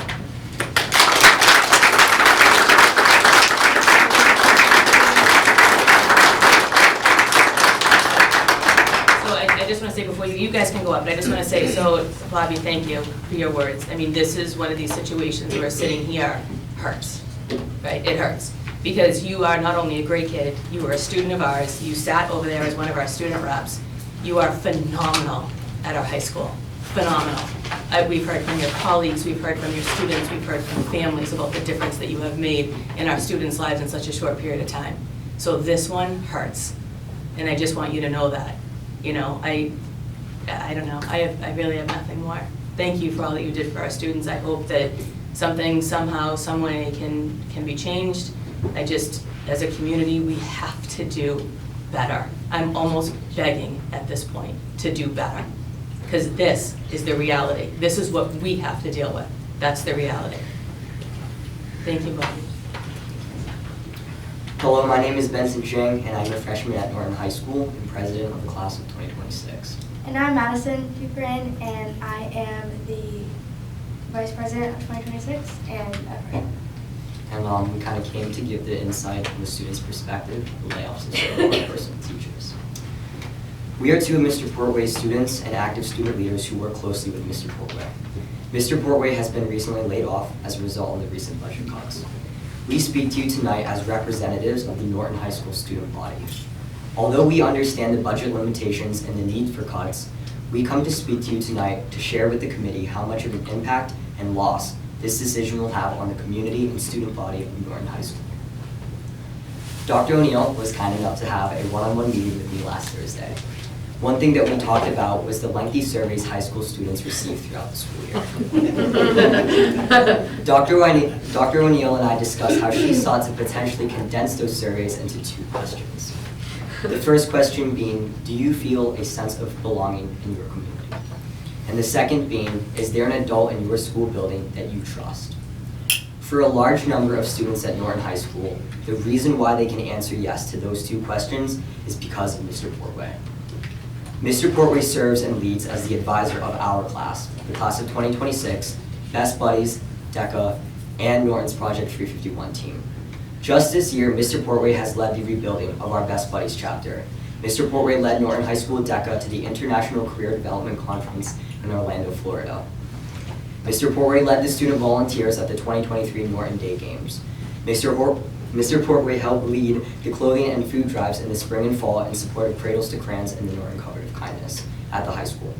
And finally, Mr. Portway led the class of 2026 to Norton High School's first ever underclassmen semi-formal at the Norton Country Club, not the high school cafeteria. Most importantly, Mr. Portway has inspired and led a legacy of student leaders, advocates, and activists, working toward the movement and mission of youth empowerment, civic engagement, community building, inclusion, and love. Because of Mr. Portway's belief in us, he even wrote and published his own book that encouraged and inspired myself and my peers to be the student leaders, change makers, bridge builders that we all are, Lead with Heart. Mr. Portway has not only served as an advisor and teacher to Norton High School, but also as a positive role model to all students.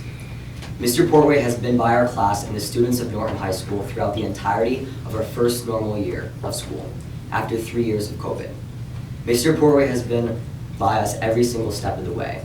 I have firsthand seen the ways in which Mr. Portway connects with all the various different types of students in our school, including students who have made poor decisions and faced negative outcomes as a result of a lack of a positive role model in their lives. I have firsthand seen Mr. Portway arrive to school with his own personal ties for his students who didn't have one for their dances. I have firsthand seen how Mr. Portway has talked with his students after school in his room for hours about college, their life struggles, and their future. I know this because I have been one of those fortunate individuals who have been cared for by Mr. Portway. If students don't have adults in their schools whom they trust, why should they feel safe to go to school? Personally, Mr. Portway is the adult in my school building that I trust the absolute most. Not because of his love of teaching, but for his love of each and every single one of his students. A student-led petition was put into action just today regarding the layoff of Mr. Portway.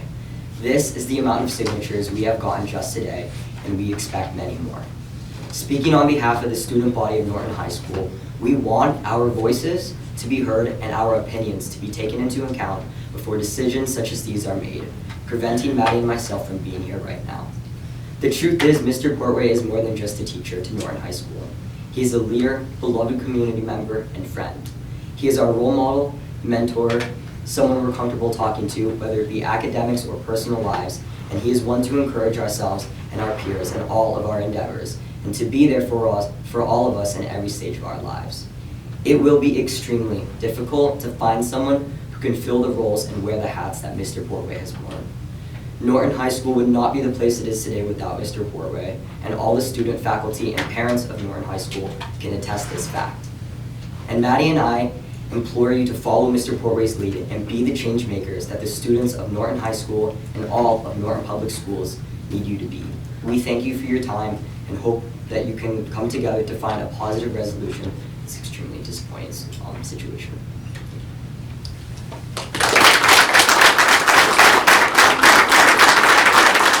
Here, she started first. We, during this year, have made a very big connection with Ms. Kuchar and myself and Dr. Bianca. And this week has been a very long and hard week because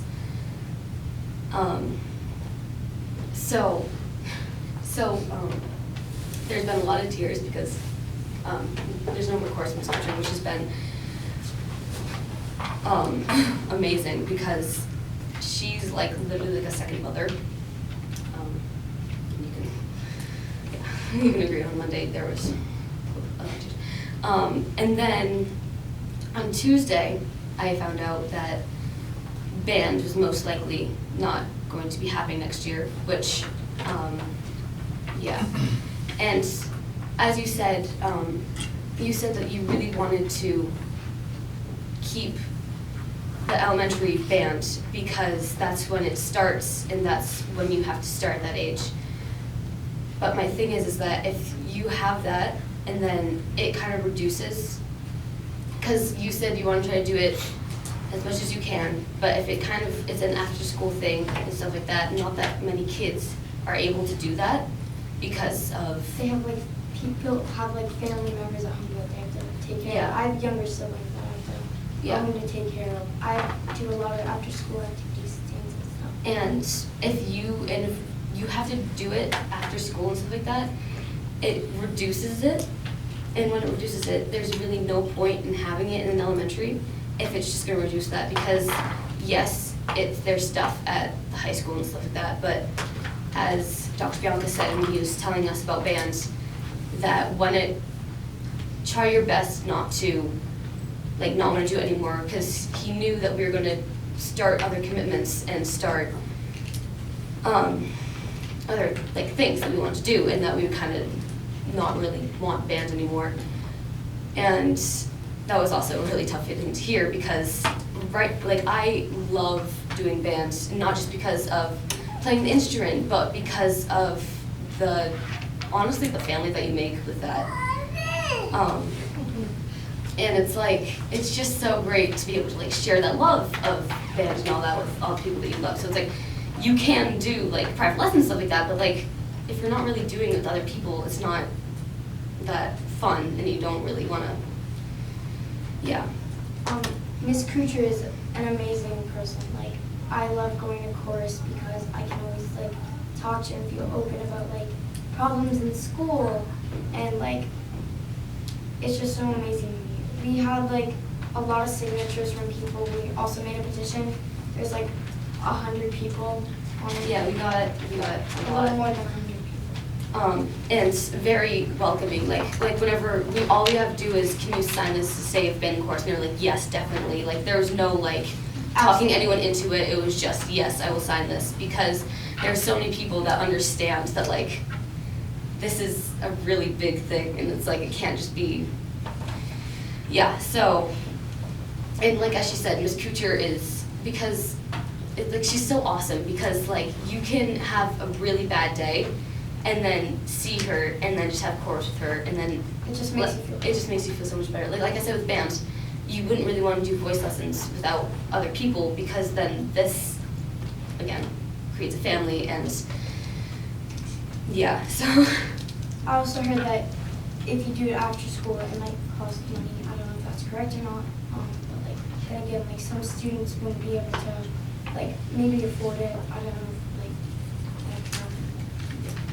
And again, with like transportation and money, and it's just, and then some kids that would be like, well, it's after school now, like I don't really want to do this anymore, because, I mean, so, but, and yeah, like you said, like drama and band and chorus and all these things can make you like so creative in a way that's like, it's like, and like having all these things make me ready for like academics, like you said, because then it just, because like if we're doing like a writing assignment, then because I do drama and all this stuff, it can help me like be more creative when we're doing a writing assignment, rather than saying like,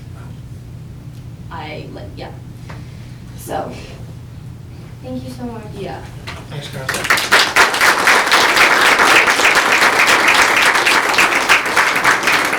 Madam Chair, just for the record, if the students have petitions that they want to put in for the public record, they may do so by handing it in to us, and it'll go formally into the public record, so just to let you know. So I just want to say to you, you guys that all got up and spoke, it takes a lot of courage to do what you just did in a room full of adults. I'm extremely proud of each and every one of you, and we hear you. We hear what you're saying to us. The best that I can do is promise to work with the administrators to see what we can do with the bad situation that we're in. But I want you to know that you are absolutely hurt. And I feel terrible, terrible that you students have to experience this hurt. I really do. It's not something I ever want our students to feel. And I'm sorry, because I feel like I am part of it. So I'm sorry. So I went through chorus in middle school, and my little sister's in chorus right now, and she came home Monday and told me that chorus was cut, and it hurt me because I found my passion for music in middle school chorus, learning from Miss Kuchar, and like chorus is her safe place. Like she obviously loves teaching, but chorus is like her favorite thing to teach because she loves helping students like gain their ability to sing and find themselves in music. And then going to the high school chorus is a little rough, but middle school is where everyone finds their courage and it's just their passion for music and everything. So it really hurt, but I mean, it's something we really can do. Thank you.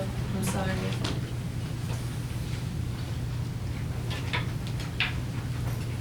I had no intention of speaking today. My name is Vicki Hafez. I'm the mother of one of the girls that just spoke. I'm also an educator in a different district, so I feel this on many levels. My position was just cut, so I understand the choices that you have to make. And I feel like as a parent in the system, I need to thank you because your job is hard. And it's not okay for people to attack you on social media. And I think with the parents that are here, what we need to do is we need to come together and work with you to find a solution. Whether that be looking at how the budget works, coming together and, I don't know, forming Operation Override or something. We need to do something. We're only going to do that if we work together with everybody here, everybody watching, and you. The attacks are not okay, and people shouldn't do that. And I hope that from this movement, we can work forward and come together for these kids, because they need it. And I think we are all on the same page with that. So thank you for what you do. Thank you.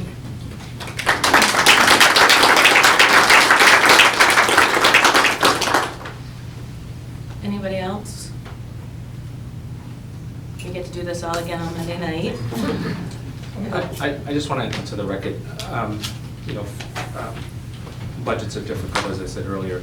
I have received a number of email communications, and I've responded to each of those with a thank you, and also, in some cases, suggesting that other things should be cut and not this. And again, we welcome those discussions in terms of next steps, or at least prioritizing your FY25 budget per the prior comment that was made around uniting around what is important. So I'll leave it at that, but just for the sake of our argument going forward, I do think that that's the potential that we've made 11 email communications about the budget prior to this week. I'm not blaming anybody. I'm just saying, to your point, the activism is the only way forward. We have to have the activism from not just the parents who appreciate music and world language, but appreciate just having great schools. These are good, solid schools. They do very well. Look at graduation this past week. But we can do better, but just a little bit more that keeps us moving forward. So For the record, what does fiscal year 25 look like, looking ahead? So if you really want to talk about fiscal 25, fiscal 25 will be it's going to be worse, not better. And I'll tell you why. $500,000 in ESSA 3 money that's currently in the budget to keep us afloat are gone, right? There's not federal subsidy coming.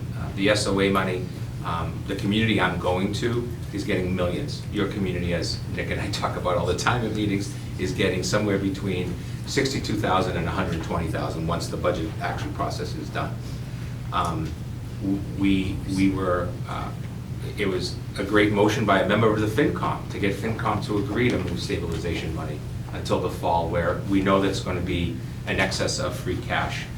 Free cash is the money that actually didn't get paid out for bills and everything the year before. It's then allowed to move into the following year. But I would anticipate if you're 1.6, if you have 1.6 of problems, I'm trying to use the right word, Nick, of problems, that is only going to grow. That's not going to go away. One of the biggest problems that I'm having with the discussion about the 119 districts that have, as I've said to you folks, been left behind with either, potentially it's going to be $60 per student. So that's $62,000 increase from the state government to the town and the citizens of Norton. Think about that, $62,000. That's just not going to work on a $35 million budget. So regardless of how you voted, yay or nay, start some work around the millionaire's tax. That is supposed to go for public education, that does include higher ed, and roads, transportation. That's where that money's being earmarked. Right now, there is some of that money's being earmarked for pre-K, but most of that is through grants, and you're not going to see it here in communities like Norton. You are considered an ability to pay community. What does that mean? That means within the formula says, yes, you can increase your taxes more as a community. That's what the formula says. I'm not saying the formula is right. I'm just saying that's what it says and how you get money. And then the last part is what happens to our students with the most significant learning challenges, and what does that look like? How do we continue to support families and students that need those supports, and at a cost of $300,000 a year to the budget, or $150,000 or $100,000? And it's not because you don't want to support it. You not only have to, you want to, but the finances have to be there in order to be able to do that. So I don't see a great fiscal FY '25. I hope I am wrong and I can come back and celebrate with you, because I will, not only as a dad, but as the former superintendent. But I also think that the comment that was just made earlier is very, very important, because this is literally the biggest meeting that I've had in the school committee where parents are coming out about cuts. We cut a health teacher here at the middle school a few years back. If you remember that, we cut health completely. My colleague knows this because she fought me on it tooth and nail. So we cut it while we knew we were having issues with vaping and everything else.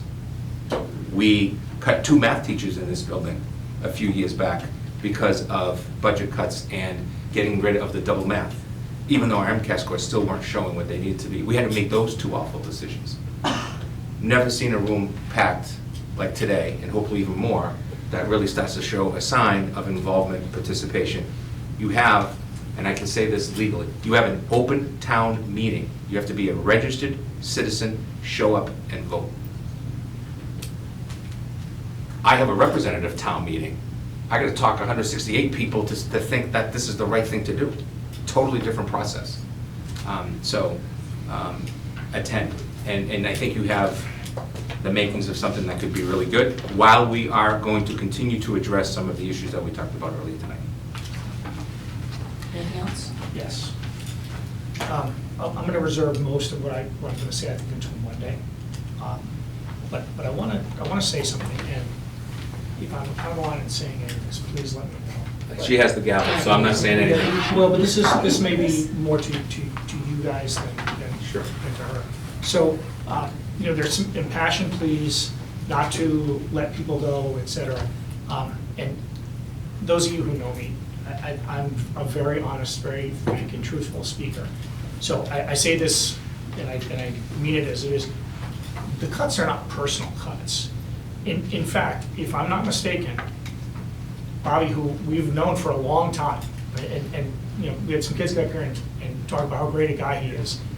We know that. We're well aware of that. I believe that it was not actually him. I believe we cut a different position, and he got bumped because of the contract rules. So I want to be clear about that, and it really is not applicable of anything, because it doesn't really matter. But I want to make sure that people understand, these are not personal cuts. These are not cuts where we're like, hey, we don't like Bobby anymore. We've liked him for 10 years, but now we don't like him. Like, that's just not, that's not the case. I'll be honest with you, one of the cuts was a personal friend of mine, somebody who I like very much. And I don't know the music teachers very well, quite honestly, but I haven't heard that they're bad people either. These are not cuts that we make because we don't like these people anymore. And in fact, these were the last things to do. I mean, again, $1.6 million worth of things we had to cut from the budget, not a cut. But there was $500,000 in contractual services and things like that we took out. I don't know if you mentioned this when you were up there, but there were a number of things we're not backfilling. This is not 4 people, it's 9 positions that are not, is it 9? 12, sorry, 12 positions that are not being filled. Now, we were lucky in that we only had to cut, I believe, 4 people is the number. It's very unfortunate for them, but as a town, we're very lucky that we didn't have to cut 12 people, quite frankly. So with respect to the budget and that process, I'm going to reserve that till Monday. I have a lot to say. I'll be honest with you, a lot of people aren't going to like what I have to say, because it's going to be really truthful. It's going to hurt a lot of people's feelings, quite frankly. So I'll reserve that till Monday, but I just want to make sure you guys understand, the cuts are not personal cuts. Bobby's a great guy, he is. We've known him for a billion years, That's it, I guess. Just remember to be kind. I'm just going to be honest. Does anybody have anything else? All right, do we have a motion to adjourn? So moved. Is there a second? Second. All those in favor? Aye. Thank you guys for coming, really appreciate it.